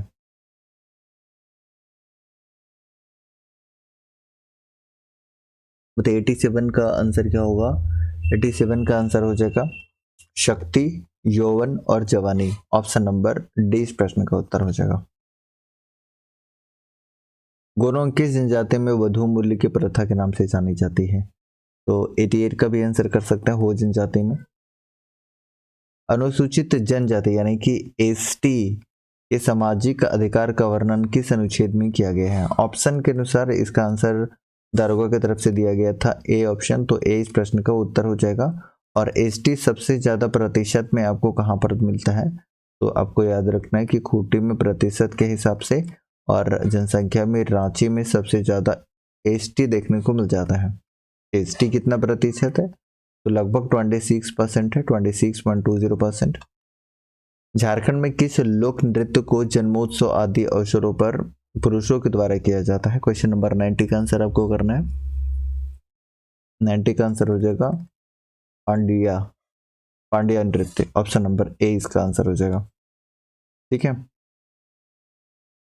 जो उन्होंने आंसर माना था उसके हिसाब से मैं बता रहा हूँ आपको। झारखंड के किस जिले में गर्म पानी का तालाब है? गर्म पानी का तालाब कहाँ पर है? इजीली आप आंसर कर सकते हैं 91 का। तो इसका भी आंसर हजारीबाग हो जाएगा ए ऑप्शन। अगला क्वेश्चन है कि उत्तरी कोयल होगा मेरे ख्याल से। उत्तरी कोयल सिंचाई परियोजना किस राज्य से संबंधित है? तो देखिए इसका आंसर थोड़ा सा मुश्किल है आंसर देना, क्योंकि झारखंड, बिहार और ओडिशा तीनों का ये रहा है। लेकिन ऑप्शन के अनुसार अगर चूज करना हो तो आप ऑप्शन नंबर डी की तरफ जा सकते हैं। तो इसमें थोड़ा सा विरोधाभास रहा था। भारतीय प्राकृतिक रोल और गोंद संस्थान कहाँ पर स्थित है? क्वेश्चन नंबर 93 का आंसर करना है आपको। 93 का आंसर हो जाएगा Namkum. Option number B. Jharkhand की स्मार्ट ग्राम योजना में कौन सी सुविधा उपलब्ध नहीं कराई गई है? तो 94 का आंसर बताना है। 94 का आंसर क्या होगा? ऑप्शन नंबर ए हो जाएगा औद्योगिक सहायता उपलब्ध नहीं कराई गई है। बाकी सीखने के लिए केंद्र स्मार्ट बना दिया जाए ये है, कागज रहित पंचायत का कार्य भी है, प्रगतिशील तकनीक द्वारा कृषि ये भी है, लेकिन ऑप्शन नंबर ए नहीं है, तो ऑप्शन नंबर ए हो जाएगा। एशिया का मीथेन गैस कुआं पहला कहाँ पर था? तो ये पर्वतपुर, जो कि कहाँ पर है? बोकारो में, स्टिल बोकारो। ठीक है, नेक्स्ट पहाड़िया विद्रोह में किस रानी ने सहयोग दिया था? पहाड़िया विद्रोह कब हुआ था? तो 1772 से 82 पहाड़िया विद्रोह। चिल्का विद्रोह कब हुआ था बताइए? 83 से 85। तो ये आप याद रख लीजिएगा। महेशपुर, पाकुड़ की रानी। ऑप्शन नंबर ए इसका आंसर हो जाएगा 96 का ए ऑप्शन। रणधीर वर्मा को कौन सा पुरस्कार से सम्मानित किया गया था? 97 का आंसर करिए। तो अशोक चक्र से रणधीर वर्मा को, ऑप्शन नंबर ए हो जाएगा। और अल्बर्ट एक्का को इजीली आंसर कर सकते हैं, परमवीर चक्र। झारखंड के उजाला स्कीम के तहत वितरित किया जाएगा, क्या वितरित किया जाएगा? 98 का आंसर करिए। 98 का आंसर हो जाएगा एलईडी ट्यूब लाइट्स एंड ऊर्जा कौशल पंखा। निम्नलिखित प्रजातियों में से सच्चाई के लिए राइट, सच्चाई के लिए यानी कि ट्रूथ के लिए बलिदान देने के लिए कौन सी जनजाति जानी जाती है? 99 का आंसर करिए। Very easy. तो ये खरवार जनजाति है जो सच्चाई के लिए जानी जाती है। तो 99 का आंसर हो जाएगा D option. Anti conversion law पास कराने वाला झारखंड कौन सा स्थान वाला देश है? उस समय के अनुसार ये करंट अफेयर रहा होगा। तो इस प्रश्न का उत्तर क्या हो जाएगा? 100 का ऑप्शन नंबर भी हो जाएगा 9th। तो देखिए यहाँ पे आपको पता लग जाएगा कि रैंक वाले प्रश्न भी पूछे जाते हैं। नेक्स्ट है कि झारखंड में मंत्रिपरिषद में शहरी विकास, आवास पंजीकरण और आपदा प्रबंधन मंत्री कौन है? क्वेश्चन नंबर 101 का आंसर करना है। तो उस समय के अनुसार इसका आंसर ऑप्शन नंबर ए था। तो ऑप्शन नंबर ए इस प्रश्न का बिल्कुल करेक्ट आंसर हो जाएगा, जितने भी आप आंसर कर रहे हैं। और मंत्रिपरिषद के जो नए मंत्रिमंडल हैं उसका मैंने एक प्लेलिस्ट बना दिया, वहाँ पर बहुत अच्छे से मैंने विधानसभा क्षेत्र के साथ में एक्सप्लेन किया है, तो वहाँ पर आप जाके ज़रूर देखिएगा। और www.happystudyzone.in भी विजिट करिएगा, वहाँ भी मैंने मंत्रिपरिषद को बहुत ही फोटो के साथ में और उनके जो विधानसभा क्षेत्र हैं, कौन कौन सा और मंत्रालय उनके पास है, मैंने अच्छे से एक्सप्लेन कर दिया है। वो वाला वीडियो जाके आप जरूर देख लीजिएगा। रांची में पहले अस्थायी लोक अदालत ... में शुरू हुई थी। वेरी इंपॉर्टेंट क्वेश्चन, और इसका आंसर करिए। तो 2002 में याद रख लीजिएगा लोक अदालत, ऑप्शन नंबर क्या हो जाएगा, ऑप्शन नंबर डी हो जाएगा, अस्थाई लोक अदालत रांची में। 2017 से 18 का बजट, तो अंदाजा लगा लीजिए कि बजट से भी आपके प्रश्न पूछे जाते हैं और पूछे गए हैं, ठीक है। तो इसका कोई मतलब नहीं है और याद भी नहीं रखिएगा, ये भी याद नहीं रखना है आपको 100 जो चौथा, लेकिन हाँ ये देखिए कि आपका जो बजट है और आर्थिक सर्वेक्षण है, यहाँ से प्रश्न पूछे जाएंगे, ठीक है।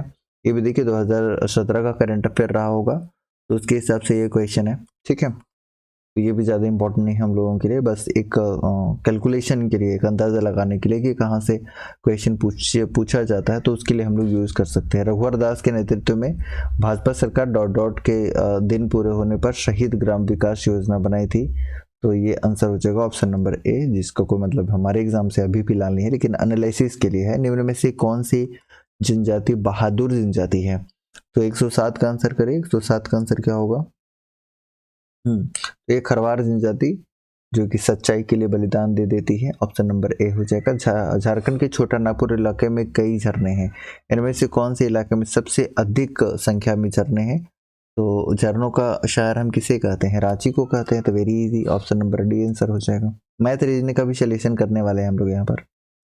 नेक्स्ट है कि 1957 में पलासी की लड़ाई के बाद सिराजुद्दौला द्वारा इस क्षेत्र पर कब्जा कर लिया गया था, कौन से क्षेत्र पर कब्जा कर लिया गया था, तो क्वेश्चन पहले देख लीजिए। इस प्रश्न का उत्तर हो जाएगा राजमहल, ऑप्शन नंबर ए। अगला है कि इनमें से कौन से झारखंड के कला के रूप में जाना जाता है, तो झारखंड के कला के रूप में कौन सा जाना जाता है, इजी है, आंसर कर सकते हैं, बताइए। धोकरा कला झारखंड में, ऑप्शन नंबर ए इस प्रश्न का उत्तर हो जाएगा, ऑप्शन नंबर ए, धोकरा कला के रूप में जाना जाता है, ठीक है। 110 का आंसर मैंने क्या बताया है, बी होगा ना, हाँ बी कर लीजिए इसको, ए नहीं बी, धोकरा कला, ठीक है। अब यहाँ से कुछ मैथ और रीजनिंग के भी क्वेश्चन है, तो वो हम लोग थोड़ा सा कर लेते हैं और इसको हम लोग करते हैं आराम से, थोड़ा सा वेट करिए आप लोग, एक मैं पेन ले लेता हूँ पहले तो, ठीक है।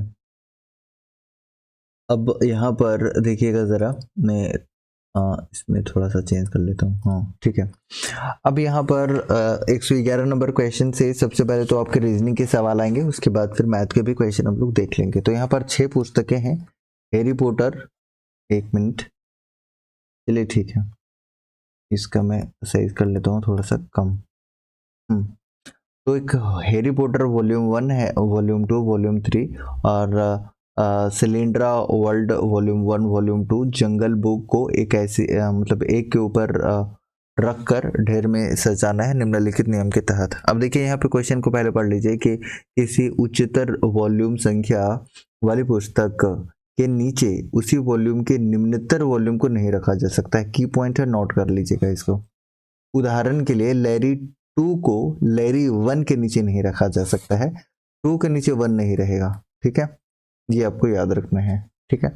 अब देखिए अगला पॉइंट क्या बोला है कि जंगल बुक किसी भी लैरी पॉटर यानी हैरी पॉटर है एक्चुअली, ये हैरी पॉटर पुस्तक को छूनी नहीं चाहिए, ठीक है। अगर किताबों के ढेर में सबसे ऊपर कौन सा है, जंगल बुक है। अब देखिए यहाँ पर अगर हम कह दें कि सबसे ऊपर कौन सा है, तो सबसे ऊपर तो आपका जंगल बुक हो गया, ठीक है, जंगल बुक सबसे ऊपर हो गया, तो उसके ठीक नीचे इनमें से कौन सी पुस्तक होगी। अब देखिए यहाँ पर हम क्या नहीं रख सकते हैं, तो देखिए आप यहाँ पर देखिए कि हम पहले 1 को नहीं रख सकते हैं, है ना, तो किसको रख सकते हैं, उसके बाद हम सिलिंड्रिलास को रख सकते हैं, वॉल्यूम 2 को। बाकी इसको आप एनालिसिस कर लीजिए, इसका आंसर हो जाएगा ऑप्शन नंबर बी। अच्छे से अगर पढ़ेंगे तो इजीली इसका आंसर कर लीजिएगा, बहुत हार्ड नहीं। अगला है कि एक शहर है, उसके शहर में केवल 3 प्रकार के लोग मौजूद हैं, जो ट्रूथर्स है, सच बोलते हैं, जो हमेशा सच बोलते हैं, लायर्स है, जो हमेशा झूठ बोलते हैं, और अल्टरनेटर्स हैं, जो एक बार सच बोलते हैं और एक बार झूठ बोलते हैं। जब एक पर्यटन ने एक लड़के से पूछा तो उसने जवाब दिया कि मैं लायर हूँ, लड़का क्या है, बताइए। ये जो है इससे पूछा गया तो ये बोला कि मैं लायर हूँ, तो इसने क्या, बताइए क्या जवाब दिया, तो देखिए, इसी किसी से पूछा गया, एक पर्यटक ने लड़के से पूछा, तब उसने क्या जवाब दिया कि मैं एक लायर हूँ। और लायर जो है वो हमेशा झूठ बोलते हैं, ठीक है, ट्रूथर्स जो है हमेशा सच बोलते हैं। तो इसके अनुसार क्या हो जाएगा, ऑप्शन नंबर सी हो जाएगा अल्टरनेटर, क्योंकि एक बार सच बोला है और एक बार झूठ बोल दिया है, ठीक है। ऑप्शन नंबर सी आप आंसर कर सकते हो, और सी माना भी था। तो अब देखिए इसमें ये वाला क्वेश्चन देखिए कि 4 बजे और 5 बजे के बीच में घंटे और मिनट की सुई का मिलान होता है। तो इसमें क्या होगा, तो इसका एक फॉर्मूला आप याद रखेंगे, फॉर्मूला से आपका ये क्वेश्चन बन जाएगा। चलिए आप खुद भी पॉज करके बनाने की कोशिश कर सकते हैं।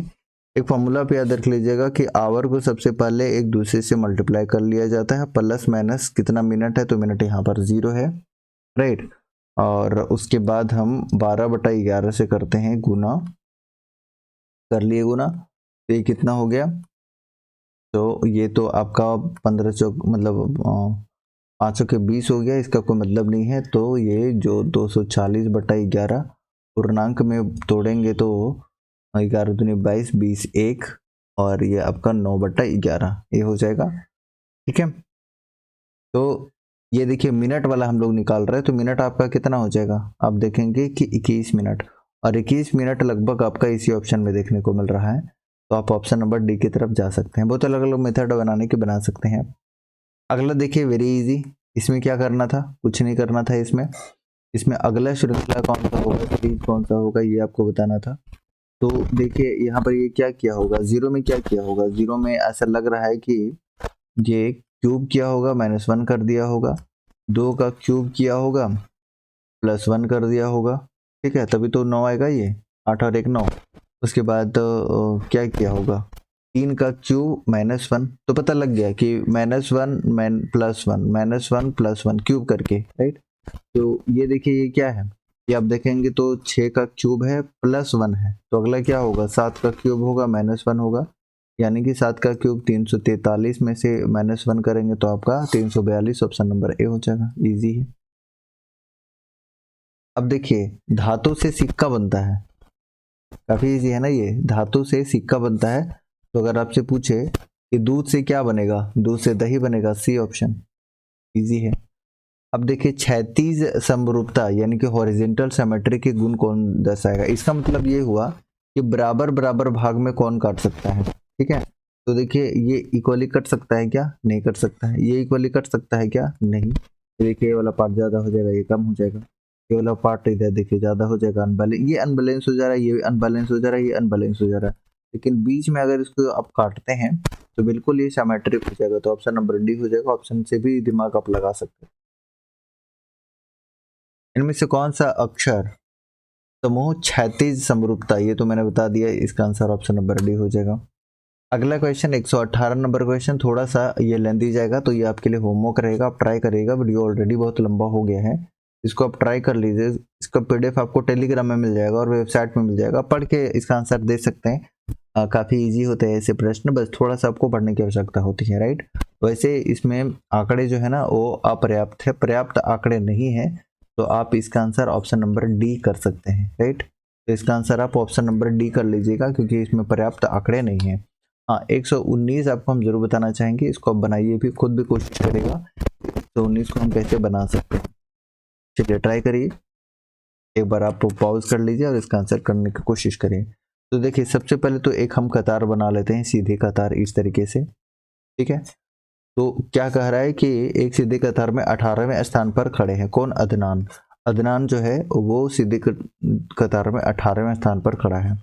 अब वो आगे स्थान, ठीक है, 6 स्थान आगे आकर खड़े हो जाते हैं, 6 स्थान आगे हो जाता है, आगे ये है, 6 स्थान आगे हो गया, 6 स्थान ये आगे हो गया, ठीक है। उसके बाद नेक्स्ट क्या कह रहा है कि और सभी लोग लाइन के पीछे मुड़ जाते हैं। अब सभी लोग पीछे मुड़ जा रहे हैं, पीछे मुड़ जा रहे हैं, इस पॉइंट को ध्यान रख लीजिएगा। और अदनान अब खुद से 18वें स्थान पर पाता है, ठीक है। अब पीछे मुड़ गए ना, तो पीछे मुड़ गए तो हम पीछे से काउंट करेंगे 18वें स्थान पर, ठीक है। अब 18वें स्थान पर ये पा रहा है यहाँ पर खुद को, तो आप ऐसे कर लीजिए, यहाँ पर ये वाला पार्ट यहाँ चला जाएगा 18वें स्थान पर, ठीक है। समझ आया? समझ आ गया होगा। नहीं समझ में आया तो दोबारा देखिए, मैं बताता हूँ आपको। देखिए मैंने क्या बोला है उसको थोड़ा समझिए ध्यान से। क्लियर है? ओके वेट, थोड़ा सा वेट करिए आप, थोड़ा सा वेट करिएगा। क्वेश्चन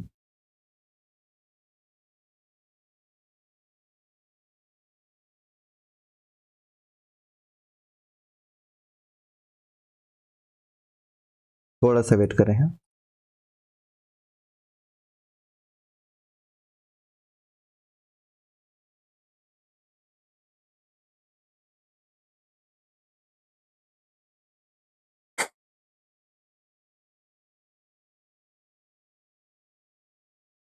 गलती से क्लिक हो गया था, थोड़ा सा वेट करिएगा आप लोग। ओके, तो ये क्वेश्चन आ चुका है। तो हम लोग क्वेश्चन नंबर कितना पे थे?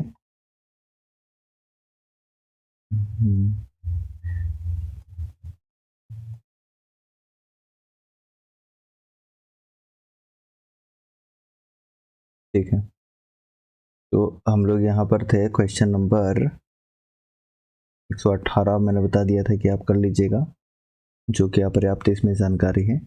हाँ, ये करना था आपको 119 नंबर। देखिए ज़रा इसको हम कैसे बनाते हैं। ठीक है, ओके। तो देखिए 119 नंबर आपको क्या करना है कि सबसे पहले आपको क्या बोला गया? सबसे पहले बोला गया कि अदनान एक सीधी कतार में 18वें स्थान पर खड़ा हो जाते हैं। ये 18वें स्थान पर जो है अदनान खड़ा हो गया नीचे से, मतलब ऊपर से, ठीक है, एक सीधी कतार में। अब वो आगे स्थान आकर, अब ये क्या करता है कि आगे स्थान 6 आगे चल जाता है। ये 6 आगे चल गया, ठीक है, आगे तो इसका यही है ना, ठीक है। और फिर सभी लोग लाइन के पीछे मुड़ जाते हैं, और सभी लोग जो है अब पीछे मुड़ गए हैं, इधर इधर मुड़ गए हैं पीछे। और अदनान अब खुद को 18वें स्थान पर पाता है। पीछे मुड़ गए हैं तो अब स्टार्ट किधर से होगा? पीछे से होगा। अब अदनान जो है ये वाला पार्ट देखिए, अब ये जो यहाँ से 18वें स्थान पे ये पाता है, ठीक है, 18वें स्थान पे।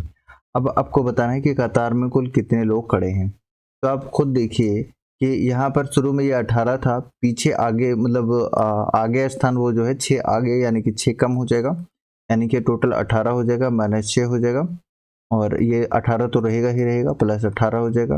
और ये वाला पॉइंट पे देखिए 2 बार काउंट होगा अदनान का, तो एक बार ये माइनस कर लेना पड़ेगा। तो आंसर क्या हो जाएगा? 18 दूनी 36 में से आपका 7 जाएगा तो 29 बचेगा। ऑप्शन नंबर आप सी आंसर कर सकते हैं, ठीक है, 29 इसका आंसर हो जाएगा। चलिए अगले क्वेश्चन की तरफ बढ़िए। और अगला क्वेश्चन ये है कि इनमें से कौन सा विषम है? विषम बताइए जरा। तो देखिए सर्कस, जहाँ पर एंजॉय करिएगा आप, चिड़ियाघर भी जाके थोड़ा सा मौज मस्ती करिएगा, सिनेमा भी करिएगा, लेकिन पुस्तकालय में आपको सीरियस होके स्टडी करना होगा, पढ़ाई करना होगा। तो ऑप्शन नंबर ए आंसर हो जाएगा, अलग है। जुबिन और उसके सहपाठी एक कतार में खड़े हो जाते हैं। अगर सामने की ओर गिने जाने पर वो 12वें स्थान पर है और उसका दोस्त जग्गी उससे 4 स्थान पीछे है। अंत से गिने जाने पर जग्गी 13वें स्थान पर है। कतार में कितने छात्र हैं? देखिए रैंक से भी क्वेश्चन पूछे गए हैं और पूछे जा रहे हैं, पूछे जाएंगे, मतलब पूछे गए हैं एग्जाम में। तो देखिए यहाँ पर क्या करेंगे, सबसे पहले तो आप देखिए कि इस तरीके से आप एक लाइन बनाते हैं, और लाइन बनाने के बाद ये क्या कह रहा है कि अगर सामने से ये गिन रहे तो कितने स्थान पे है? ये 12वें स्थान पर है, ठीक है। और पीछे से 4 स्थान, पीछे से 4 स्थान, ये लीजिए पीछे से 4 स्थान, ठीक है। उसका दोस्त जो है जग्गी उससे पीछे 4 स्थान पर है। अंत से गिने जाने पर जग्गी 13वें स्थान पर है, ठीक है। अंत से अगर हम गिनते हैं, अंत से गिनते हैं तो इसका जो स्थान है वो 13वें स्थान पर है। बस इसको आप सबको जोड़ लीजिए, और कितने छात्र हैं तो एक इसका कॉमन हो जाएगा यहाँ ये, ठीक है, तो एक माइनस कर लीजिएगा, आंसर आ जाएगा आपका। तो 12 प्लस 13 प्लस 4 माइनस 1, तो 25 4 29, 28 इस प्रश्न का उत्तर हो जाएगा, ठीक है। 28 ऑप्शन नंबर सी हो जाएगा, 28 हो जाएगा, राइट। अगला क्वेश्चन है कि अगर 5 अप्रैल को शनिवार था, देखिए ऐसे प्रश्न बहुत आसान होते हैं, परेशान नहीं होना है। तो उसी वर्ष मई का तीसरा रविवार किस तारीख को होगा? तो देखिए 5 तारीख को क्या है? शनिवार है। तो 6 अप्रैल को क्या होगा?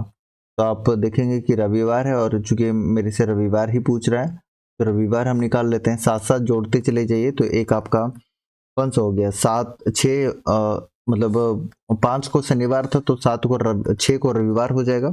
फिर इसमें आप 7 जोड़िएगा तो 13 को रविवार हो जाएगा, फिर 20 को रविवार होगा, फिर 27 अप्रैल को रविवार होगा। हो गया। अब मई में हम एंटर करते हैं तो 4 मई को हो जाएगा, फिर 7 जोड़ेंगे तो 11 मई को हो जाएगा, फिर 7 जोड़ेंगे तो 18 मई को जो है ये रविवार हो जाएगा, क्योंकि ये मई का महीना है और हमसे तीसरा वाला पूछा था। तो तीसरा वाला कितना हो जाएगा, 18 हो जाएगा। इजी है, बस ऐसे ही आप लिख लीजिए, थोड़ा सा समय लगेगा और आप आंसर कर जाएंगे। तो ऑप्शन नंबर 20 प्रश्न का उत्तर हो जाएगा। बढ़िया, अगले क्वेश्चन की तरफ। इसमें थोड़ा सा आपको ढूंढना पड़ता है, राइट। तो देखिए इसमें क्या है क्वेश्चन आपके लिए। हाँ, क्वेश्चन आपके लिए है, बताइएगा इसका आंसर कि केवल ये जो शब्द दिया हुआ है मिलने वाले अक्षरों में से कौन सा शब्द समूह बनाया जा सकता है। बताइए कौन सा बना सकते हैं। मोबाइल बना सकते हैं, बिल्कुल बना सकते हैं। मॉलेस्ट, माइल्स, चेक कर लीजिएगा। ऑप्शन नंबर 20 प्रश्न का उत्तर हो जाएगा। चलिए देखिए, इस तरीके से भी क्वेश्चन पूछे गए हैं तो इसका आंसर कर लीजिएगा के।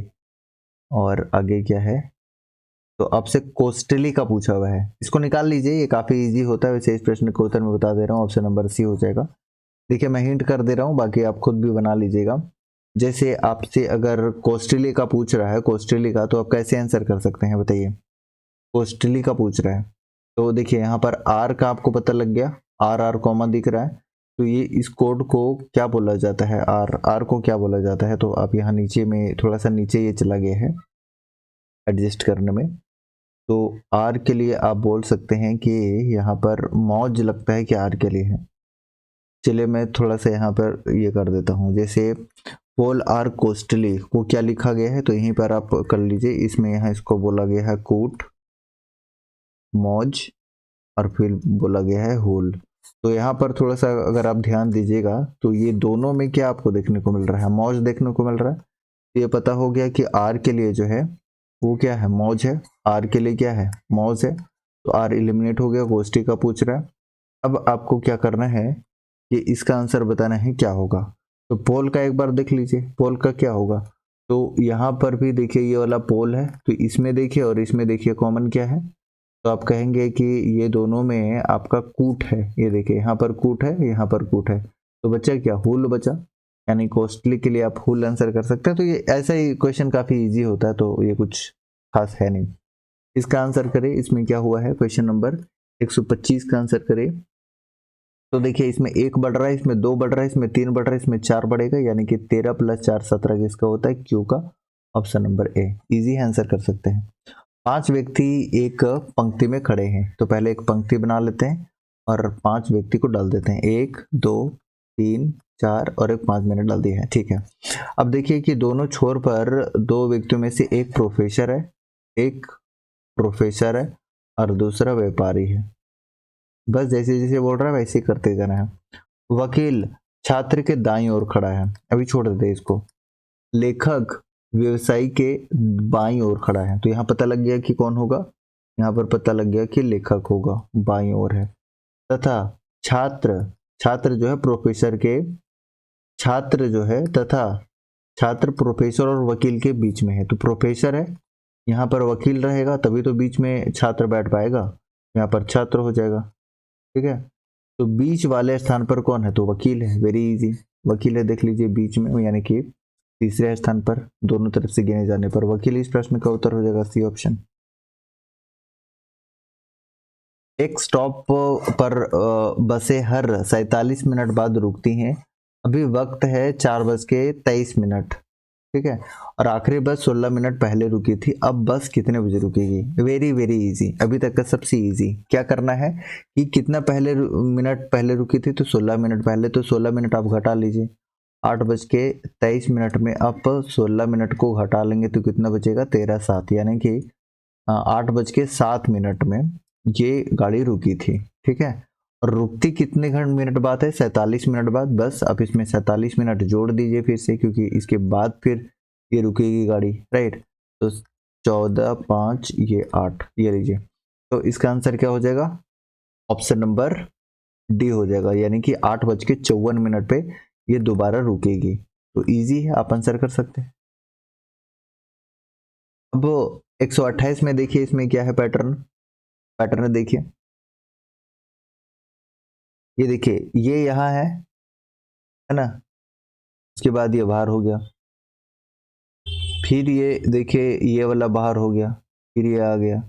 तो ये जो सीरीज फॉलो कर रहा है उसके अनुसार आप देखेंगे तो अगला क्या होगा, ऐसे समझिए कि ये क्या किया, ये बाहर है, फिर ये वाला बाहर ले आया, ठीक है, फिर ये देखिए इसके बाहर है, इसके अंदर ले आया। तो अगला सीरीज ये बनेगा, ये वाला option number A. 29, 129 number question का आंसर करिए। तो इसका आंसर अगर आप इसको ये करेंगे, मोड़ेंगे, इसमें थोड़ा सा कंसेप्ट लगता है, डिटेल में बताने में थोड़ा समय लग सकता है, आप इसको एनालिसिस कर लीजिएगा। मतलब ये देख लीजिए कि डाइस से भी क्वेश्चन पूछे गए हैं। अगला क्वेश्चन आपके लिए है कि क्वेश्चन नंबर 30 को देखिए, ये भी फिगर वाला प्रश्न काफी इजी होता है, आप खुद भी इसको पॉज करके आंसर कर सकते हैं। तो ये बताइए कि श्रृंखला की अगली तस्वीर कौन सी होगी। तो आप इजीली यहाँ पर ऐसे काउंट करिए, ये वाला उठ के पहले यहाँ पर आया, फिर ये वाला यहाँ छोड़ के यहाँ आया, ठीक है, फिर यहाँ आने के बाद फिर ये यहाँ आया, अगला कहाँ आएगा, ये बीच में आएगा। तो ऑप्शन नंबर ए हो जाएगा इसका आंसर। इजी है, कोशिश करिए बनाने का। अगला क्वेश्चन है कि दो निरंतर विषम संख्याओं के वर्गों का योग 290, उनमें से छोटी संख्या कौन सी है। तो छोटी संख्या कौन सी होगी, इसमें थोड़ा सा अगर आप दिमाग लगाएंगे तो ये काम हो जाएगा। 290 लाना है, ये लास्ट में आपका यूनिट डिजिट रहेगा, स्क्वायर होके 290 किसका आएगा। तो देखिए इसका स्क्वायर करें और इसका स्क्वायर करें, इसका यूनिट डिजिट अगर ले लें तो 3 तिया 9 और एक का यूनिट डिजिट ले लें, तो देखिए दोनों जोड़ने के बाद यहाँ पर यूनिट डिजिट यानी कि इसका जो पहला संख्या है वो 0 आ सकता है। तो थोड़ा सा आप दिमाग लगा के ऐसे कर सकते हैं। एक बार चेक भी कर लीजिए कि अगर छोटी संख्या 11 का स्क्वायर और छोटी संख्या 13 का स्क्वायर अगर हम जोड़ दें 121 प्लस 169, तो आप पाएंगे कि 290 आ रहा है। तो इजीली आप आंसर कर लेंगे ऑप्शन नंबर डी, ठीक है। एक तो ये तरीका है, और दूसरा तरीका है कि आप x square plus x plus 2 का स्क्वायर इक्वल टू 290 करिए, तब यहाँ से x का वैल्यू आपको 11 मिल जाएगा और x प्लस 2 का वैल्यू 13 मिल जाएगा। ऐसे भी कर सकते हैं, दोनों ही तरीका है, ठीक है, लेकिन ऐसे आप अज्यूम करके करेंगे तो ये आपके लिए बेहद आसान होगा। तो ये मेरे ख्याल से अपने से अज्यूम करके थोड़ा सा दिमाग लगा के आप बना सकते हैं। ये तो काफ़ी ईजी है, बस इसको कर लीजिए। कितना हो जाएगा, तो 3 दूनी 6, फर्स्ट वाला और लास्ट वाला को गुना करते हैं, इसको क्या करते हैं फैक्टराइज कर देते हैं। तो 2 और 3, देखिए 3 2 5 जोड़ने पे 5 भी आ रहा है बीच वाला, तो आप इजीली इसको बनाइए, बना सकते हैं। तो ये 3x माइनस 2x प्लस 2 हो जाएगा, कॉमन ले लीजिए, क्या कॉमन आ जाएगा, तो आप कहेंगे कि इसमें जो कॉमन आएगा वो आपका हो जाएगा 3x कॉमन लेंगे तो x माइनस 1, और इसमें 2 कॉमन आएगा, x माइनस 1 देखिए दोनों में कॉमन है, तो इसको वापस अब बाहर ले लीजिए और बचा क्या, तो 3x माइनस 2 बच गया। तो यहाँ से अगर आप x का वैल्यू निकालेंगे तो कितना निकलेगा बताइए। x का वैल्यू जब आप यहाँ से निकालेंगे तो x का वैल्यू आपका 1 निकल जाएगा, और यहाँ पर x का वैल्यू 2/3 निकल जाएगा। तो 2/3 ऑप्शन में है, तो ऑप्शन नंबर आप ए की तरफ जा सकते हैं और ए इस प्रश्न का उत्तर हो जाएगा।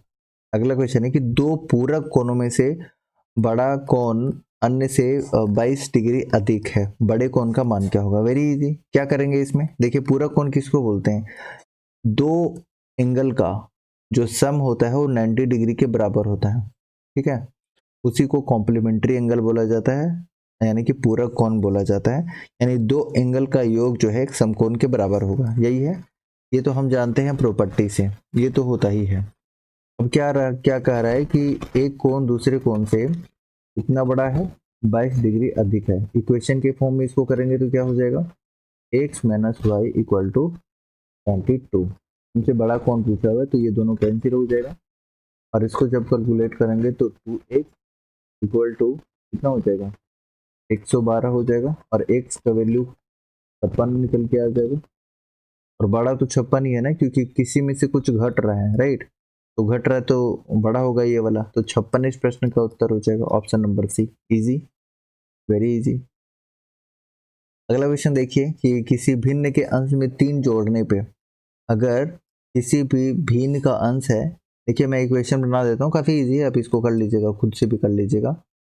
अंश में 3 जोड़ने पे इसका जो वैल्यू है वो 5/4 हो जा रहा है, 5/4। जब इसको आप करेंगे तो क्या हो जाएगा, 4x + 12 = 5y। इक्वेशन बना लीजिए तो 4y - 5y = -12। इसको इक्वेशन 1 मान लीजिए। उसी तरीके से इसको भी सॉल्व कर लीजिए कि हर में 6 जोड़ने पे, तो x तो एज इट इज रहेगा और इधर हर में हम 6 जोड़ दे रहे हैं तो 1/2 बन जा रहा है। सॉल्व करेंगे तो सॉल्व करने पे ये क्या हो जाएगा बताइए, सॉल्व करिए तो आप बोलेंगे 2x - y = 6 हो जाएगा। ये इक्वेशन 2 हो गया। दोनों को सॉल्व कर लीजिए और आप x का और y का वैल्यू आप निकाल सकते हैं। वेरी इजी, 10वीं क्लास का ये बच्चा भी कर सकता है। तो इसका आंसर करिए, कितना हो जाएगा। तो x का जब वैल्यू आप निकालेंगे तो x का वैल्यू 7 निकलेगा और y का वैल्यू 8 निकलेगा, यानी 7/8 ऑप्शन नंबर ए इस प्रश्न का उत्तर आप कर सकते हैं। Very very easy. अगले क्वेश्चन की तरफ बढ़िए और इसमें भी देखिए काफी इजी है। करना क्या है एग्जैक्टली, ये देखिए n का वैल्यू निकालना है आपको, निकालिए।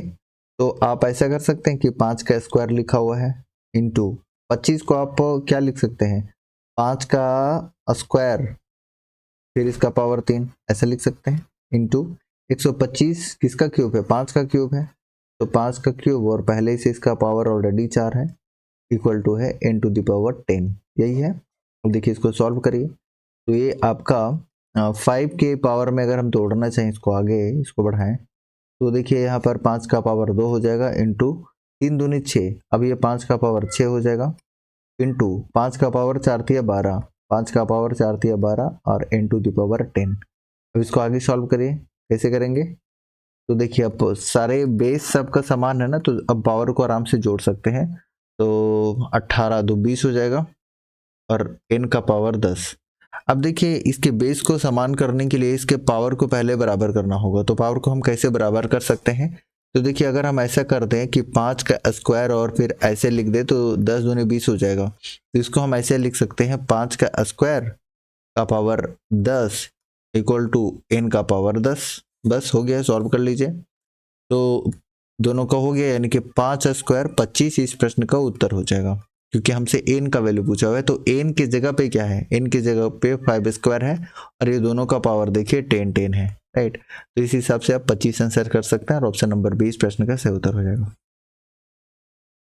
नेक्स्ट है कि निम्न में से क्या एक प्राकृत संख्या वर्ग नहीं है। आप ऐसे समझिए, बहुत इजी है, इसमें ज्यादा चेक करने में जाइएगा। 1 का स्क्वायर कितना होता है 1, 2 का 8, 3 का 27 का 7, 4 का 64, 5 का 125, 6 का 216।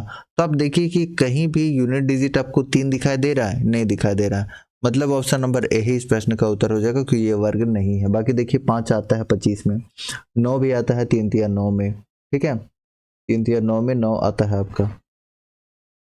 ये मैंने क्यूब कर दिया, क्यूब नहीं करना था, मुझे ये स्क्वायर करना है क्योंकि स्क्वायर आपसे पूछा था, ठीक है। तो स्क्वायर में देखिए कि 1 2 दूनी 4, 3 तिया 9, 4 चौके 16, 5 25, 6 छक 36,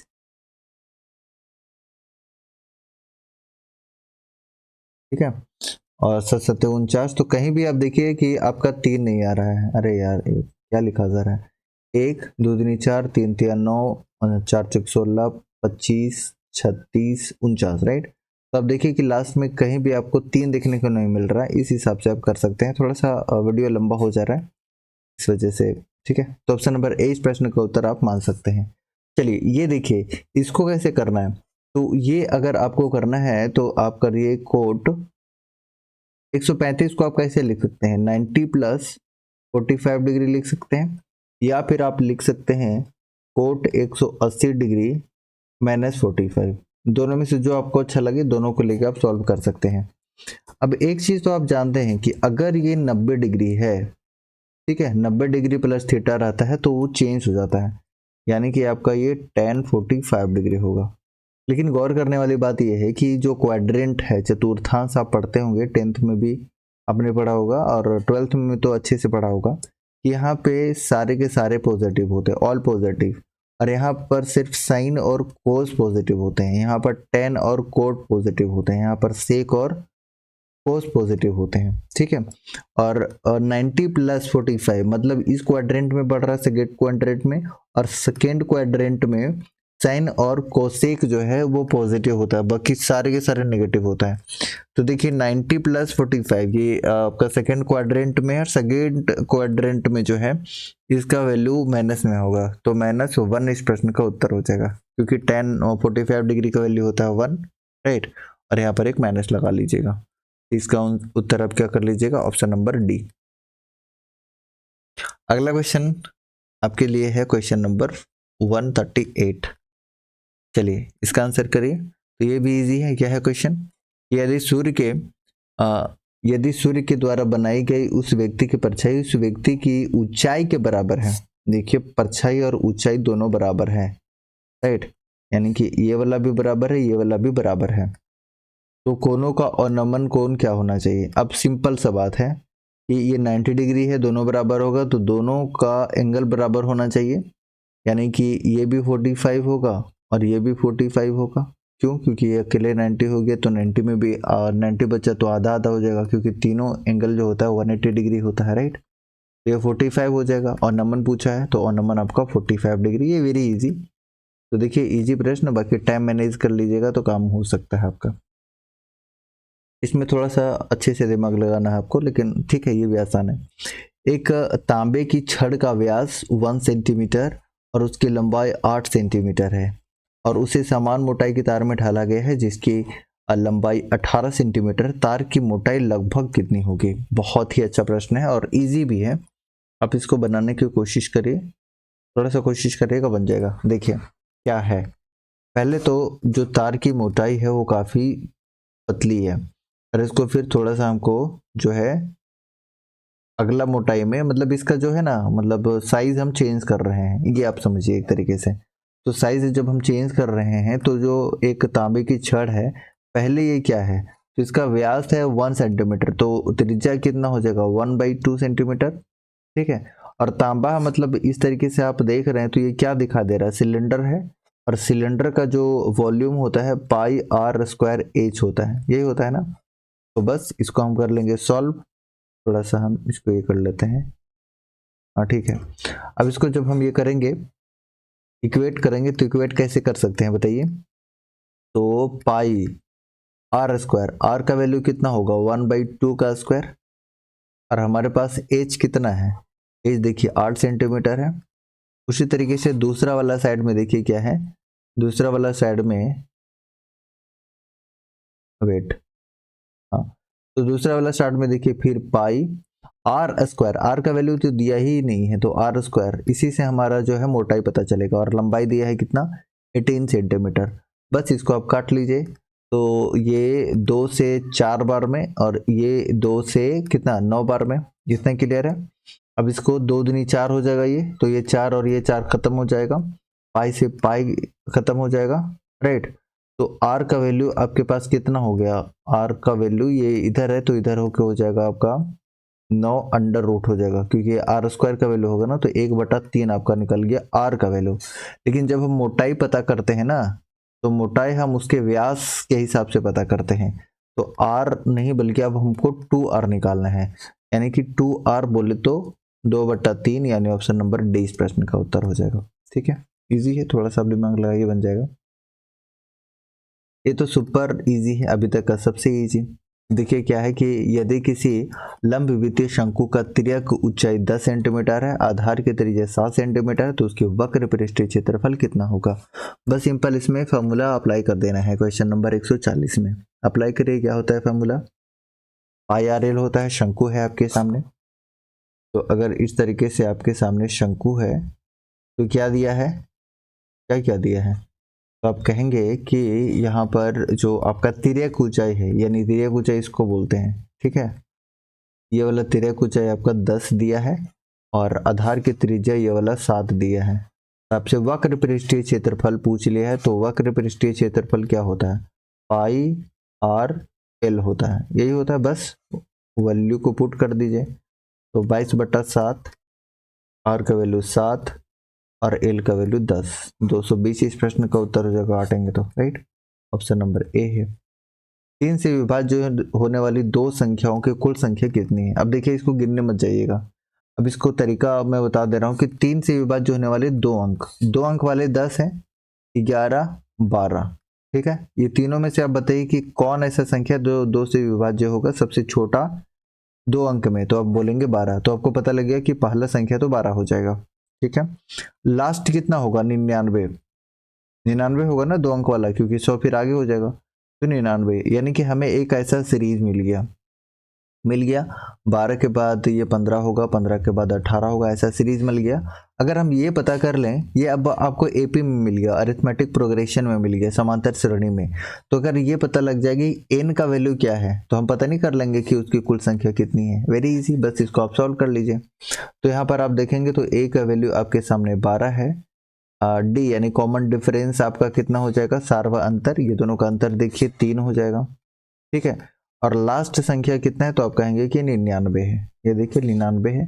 और एन का फॉर्मूला आप जानते हैं ना कि एन का फॉर्मूला क्या होता है, A plus N minus 1 into D, ये होता है। बस पुट कर लीजिए, समझाने में समय लग रहा है, आप खुद करेंगे तो बहुत जल्दी कर ले जाएंगे। तो देखिए एन का वैल्यू आपका 99 पुट करिए, 99, ए का वैल्यू 12 है, plus N minus 1 into D का वैल्यू 3 है।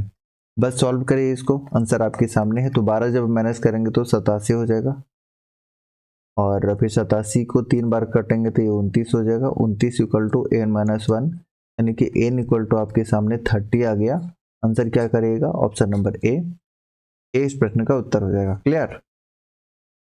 फिर देखिए समांतर श्रेणी का क्वेश्चन आपके सामने है कि प्रथम 12 पदों का योग 700 कितना है, 80 है, एवं पहला पद जो है 10 है, और इसका 20वां पद कितना होगा ये बताना है। तो आप इसका आंसर कर सकते हैं, करिए। कैसे करेंगे, तो आपके सामने क्या दिया है, तो सम दिया है, और सम का फार्मूला क्या होता है, मैं हिंट कर दूं क्या, सम का फार्मूला होता है S N equal to N by 2 2a plus N minus 1 into D, यही होता है इसका फॉर्मूला, ठीक है। बस इसको अब बनाना शुरू करिए। तो इसको बनाते हैं, हम लोग बनाते हैं, कैसे बनाएं, तो देखिए बड़ा आसानी से बना सकते हैं। तो एशियन का फार्मूला हम जानते हैं ना, तो एशियन की जगह पे आप 780 तो पहले रख लीजिए, 780, ठीक है, 780 रख दिए। एन की जगह पे 12 है, एन बटा 2 यानी कि 12 में से 2 डिवाइड करेंगे तो 6 आ जाएगा। 2a, ए की जगह पे कितना दिया है, तो आप कहेंगे कि ए की जगह पे आपको दिया है पहला पद 10 दिया है, तो 2a निकालेंगे तो 20 हो जाएगा, प्लस एन माइनस 1, तो बताइए कि n का वैल्यू कितना दिया हुआ है, n का वैल्यू 12 दिया हुआ है। देखिए n का वैल्यू कितना दिया हुआ है, n का वैल्यू 12 दिया है, यहाँ पर स्पष्ट है। तो n माइनस 1 यानी कि 11 इंटू डी, सार्व अंतर पता है क्या, सार्व अंतर मुझे नहीं पता, ये पता रहता तब तो हम आसानी से निकाल लेते। बस इसको आप सॉल्व कर लीजिए। जब इसको आप 6 से काटेंगे तो कितना बार में कटेगा बताइए, तो 1 और 6 दिया 18, यानी 130 निकल जाएगा, ये निकलेगा 130, बिल्कुल निकल जाएगा 130, और ये फिर 20 माइनस हो जाएगा, इक्वल टू क्या हो जाएगा 11d, यानी अल्टीमेटली यहाँ पर आपको क्या करना है, डी का वैल्यू पता करना है। बस डी का वैल्यू यहाँ से निकाल लीजिए, डी का वैल्यू यहाँ घटाएंगे तो 110, यानी कि डी का वैल्यू आपके सामने 10 आ गया। अब निकालना है 20वां पद, 20वां पद बोले तो A20 निकालना है। A20 का फार्मूला क्या हो जाएगा, a प्लस एन माइनस 1 यानी कि 19d हो जाएगा। बस इसमें सॉल्व कर लीजिए, ठीक है। a का वैल्यू कितना है, तो आप कहेंगे कि 10 है, जो कि क्वेश्चन में ही दिया हुआ है, तो 10 यहाँ पर हो जाएगा, 19d यानी कि 190, और 10 और 190 200 हो गया, यानी ऑप्शन नंबर डी हो जाएगा। बस थोड़ा सा दिमाग लगाना, दो फॉर्मूला यूज करेंगे, एक एस एन का और एक ए एन का, तो दोनों फॉर्मूला यूज करने के बाद आप इसका आंसर निकाल सकते हैं। नेक्स्ट बढ़िए अगले क्वेश्चन की तरफ, कि दो सिक्कों को एक साथ उछाला गया, एक साथ दो हेड न आने की क्या संभावना है। बहुत इजी है, क्या संभावना बनता है, अगर हम दो सिक्का को एक साथ उछालते हैं तो 4 संभावना बनेगा। कौन कौन सा, तो आप कह सकते हैं कि हेड हेड बनेगा, टेल टेल बनेगा, एक हेड टेल बनेगा और टेल हेड बनेगा। यही 4 संभावना है। 2 एक साथ न आने का, ठीक है। पहले आने का बताइए, तो आने का एक ही है, न आने का ये तीनों हो जाएगा, यानी कि 3/4 हो गया। Easy, super easy, option number A, ठीक है। चलिए अगला है कि एक डब्बे में 3 हरा है, 3 सफेद है और 4 काले गेंद हैं। यदि किसी गेंद को डब्बे से यादृच्छिक रूप से निकाला जाता है तो उसे काले ना होने की संभावना क्या है? बताइए आंसर क्या होगा। वेरी इजी ये भी। अब देखिए हमारे पास टोटल कितने हैं, तो आप कहेंगे कि 3 3 6 और 4 10। नीचे तो 10 होगा, ये कंफर्म हो गया, ठीक है। ऊपर क्या होगा, तो देखिए काले ना होने का, काला नहीं है तो काला हटा देते हैं, बचा क्या, हरा और सफेद। 3 3 6 काटेंगे, 3/5 इस प्रश्न का उत्तर हो जाएगा ऑप्शन नंबर डी। इजी है ना। तो इजी प्रश्न पूछे गए हैं, हालांकि अब थोड़ा सा टफ करेगा ये। किसी संख्या को, यानी कि किसी संख्या x मान लेते हैं, कितना से विभाजित किया जाता है, ये से विभाजित किया जाता है, जिसका वैल्यू कितना हो जाएगा, आप कहेंगे कि 0.8 हो जाएगा। इसका वैल्यू यही होगा, 0.8 से डिवाइड किया जाता है, इक्वल टू कितना मिलता है हमें, 64 मिलता है। यानी आप 0.8 से गुना कर लीजिए, यही इसका आंसर हो जाएगा 512, यानी कि एक अंक के बाद में दशमलव, ऑप्शन नंबर ए हो जाएगा। नेक्स्ट है कि 200 रुपए की एक राशि 2 वर्षों के लिए 10% वार्षिक दर से चक्रवृद्धि ब्याज लगाता है। यदि समान राशि पर अर्धवार्षिक चक्रवृद्धि ब्याज समान मानों हेतु लगाया जाता है तो दोनों ब्याजों के बीच में अंतर कितना होगा। देखिए थोड़ा सा ये कॉम्प्लिकेटेड जाएगा, इसमें थोड़ा कैलकुलेशन लगेगा, समय लगेगा, ठीक है। अब इतना मैं हिंट कर दे रहा हूँ, बाकी आप खुद ट्राई करिएगा। ये 2 वर्ष है और ये अर्धवार्षिक यहाँ पर बोल दिया है, यानी कि 2 वर्ष में कितने महीने हो जाएंगे, तो एक वर्ष में 2 मतलब 6 महीने हो जाते हैं, अर्धवार्षिक में 2 6 महीने होंगे, तो 2 साल में ये 4 हो जाएंगे। तो ये 4 भाग आप मान लीजिए, भाग या वर्ष मान सकते हैं, जो भी पार्ट मान लीजिए। तो इसका जो समय है वो 4 हो जाएगा और राशि जो है वो उसका 5% हो जाएगा। और इसको जब भी बनाइए ट्री मेथड से बनाइए। अब 5% का फ्रैक्शन वैल्यू कितना होगा, तो आप कहेंगे कि 1/20 होगा। इसका पावर आप 4 कर लीजिए, क्योंकि जितना साल रहता है, जितना पार्ट रहता है, उसके अनुसार इसको क्या करते हैं, पावर में कन्वर्ट कर लेते हैं। तो 2 दूनी 4 चौके 16 हो जाएगा, 16 में 4 0 हो जाएगा, ठीक है। इसको ट्री मेथड इस तरीके से बना लीजिए 4 वर्ष में, और 1/20 से सबसे हम भाग देते चलेंगे जाएंगे, और इसमें जो आएगा फर्स्ट वाला जो है वो आपका SI होता है, और जो टोटल यहाँ पर कैलकुलेट करके आपका आएगा वो CI होता है। आप खुद से करिएगा, थोड़ा ये लेंदी चला जाएगा, बहुत समय लग जाएगा, तो आप खुद से ट्राई कर लीजिएगा। और अगर नहीं बनता है आप टेलीग्राम में मैसेज कर दीजिएगा, तो वहाँ से भी इसका सोल्यूशन आपको मिल जाएगा। तो काफ़ी थोड़ा सा कैलकुलेटिव है, तो समय लगेगा इसमें। बाकी 146 का आंसर मैं बता दे रहा हूँ, ऑप्शन नंबर सी आपका 11 आने वाला होगा। आप इसको जरूर ट्राई करिएगा। चलिए अगला क्वेश्चन आपके लिए है कि यदि 2 कार ए और बी का गति क्रमशः 60 किलोमीटर प्रति घंटा है और 45 किलोमीटर प्रति घंटा है, तो समान दूरी तय करने हेतु दोनों द्वारा लगाए गए समय का अनुपात क्या होगा। देखिए आपको एक चीज़ पता होगा, और नहीं पता है तो जान लीजिए कि स्पीड जो होता है ना, टाइम का इनवर्सली प्रोपोर्शनल होता है। कैसे, स्पीड इक्वल टू क्या होता है, स्पीड इक्वल टू आप बोलेंगे कि डिस्टेंस बाई टाइम होता है। तो देखिए स्पीड और टाइम जो है एक दूसरे का क्या है, इनवर्सली प्रोपोर्शनल है। यानी कि 60, अगर स्पीड जो है 60 और 45 के रेशियो में है, तो इसका जो टाइम होगा वो 45 और 60 के रेशियो में हो जाएगा। बस इसको आप काट लीजिए, तो 15 तिया 45, 15 चुके 60, यानी कि ऑप्शन नंबर ए इस प्रश्न का उत्तर हो जाएगा, जितने भी आप चूज कर रहे हैं। 148 नंबर क्वेश्चन देखिए कि एक व्यक्ति किसी निश्चित दूरी को कितना किलोमीटर में, थोड़ा सा कट गया है, मैं क्वेश्चन एक बार देख लेता हूँ। हाँ 5 किलोमीटर, राइट, 5 किलोमीटर प्रति घंटा, ये 5 किलोमीटर है, 5 किलोमीटर प्रति घंटे की गति से पूर्व करता है, और समान दूरी 3 किलोमीटर प्रति घंटे से पूर्ण करता है। ये पूर्ण है, राइट, ओके, हाँ पूर्ण है, ये पूर्ण करता है। तो पूर्ण यात्रा में उसकी औसत गति कितनी होगी। देखिए ऐसे क्वेश्चन भी आसान होते हैं, थोड़ा सा दिमाग लगाइए और इसका आंसर करिए। इसका आंसर क्या होगा 148 का, बताइए। 148 है। आंसर करिए क्या होगा। देखिए आपके पास जो डिस्टेंस है वो डिस्टेंस पता है क्या? डिस्टेंस नहीं पता। तो डिस्टेंस नहीं पता तो अब डिस्टेंस को आप x मान लीजिए, ठीक है, x मान लिए।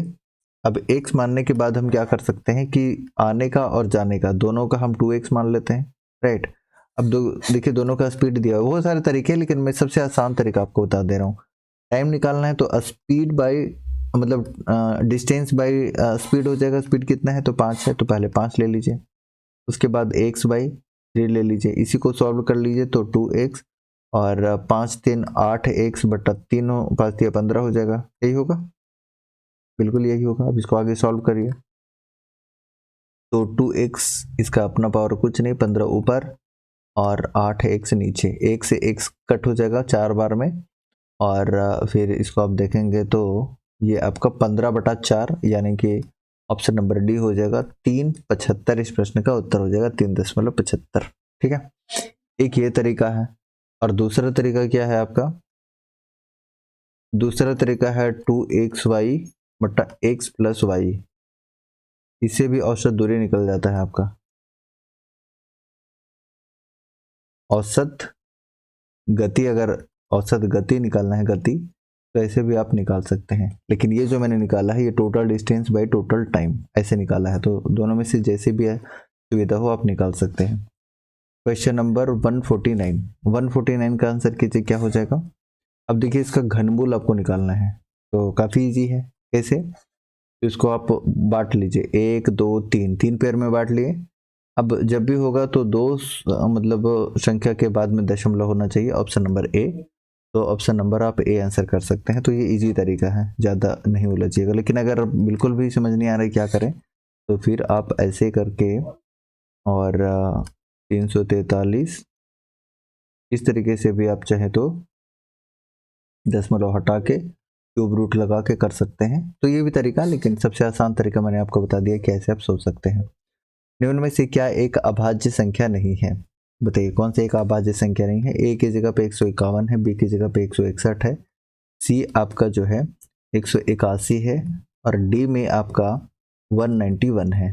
तो इस प्रश्न का उत्तर हो जाएगा, चेक कर लीजिएगा, इस प्रश्न का उत्तर ऑप्शन नंबर बी यानी कि 161 इस प्रश्न का उत्तर है, ठीक है, क्योंकि ये एक अभाज्य संख्या नहीं है, बाकी सारे अभाज्य संख्या है। तो ये एक तरीका है जिसमें आप क्या कर सकते हैं कि चीज़ों को ये कर सकते हैं, ठीक है। बाकी आज का सेशन आपको कैसे लगा है जरूर बताइए। टोटल 150 क्वेश्चन का कंप्लीट एनालिसिस हम निकाल लिए हैं। अब बाकी और भी एनालिसिस हम लोग करेंगे, खास करके जो प्रीवियस ईयर पेपर के हैं 2017 के मेंस वाले पेपर, प्री वाले पेपर पे हम करेंगे टोटल 120 वाले, पीटी वाले। उसे अंदाजा लगेगा कि मैथ, रीजनिंग, साइंस, जीएस, क्योंकि क्वेश्चन जो है बहुत ज़्यादा हाई लेवल के नहीं होंगे, मॉडरेट, इजी टू मॉडरेट होंगे। मुझे ऐसा लगता है कि लेवल अगर हाई भी होता है तो 2-4 प्रश्न, 10 प्रश्न अगर छोड़ दिए जाए तो बाकी जो क्वेश्चन होंगे इजी टू मॉडरेट होंगे। तो उसके हिसाब से आप तैयारी को कंटिन्यू कर सकते हैं। बाकी सेशन अगर आपको अच्छा लगा है तो please like, share and subscribe जरूर कीजिएगा। और जितने भी नए लोग हैं पहली बार सेशन देख रहे हैं वो सब्सक्राइब करके जाइएगा, ठीक है। और बाकी लाइक तो आपको करना ही है, ठीक है। तो आज के लिए इतना ही, बाकी मिलते हैं नेक्स्ट क्लास में, तब तक के लिए जय हिंद।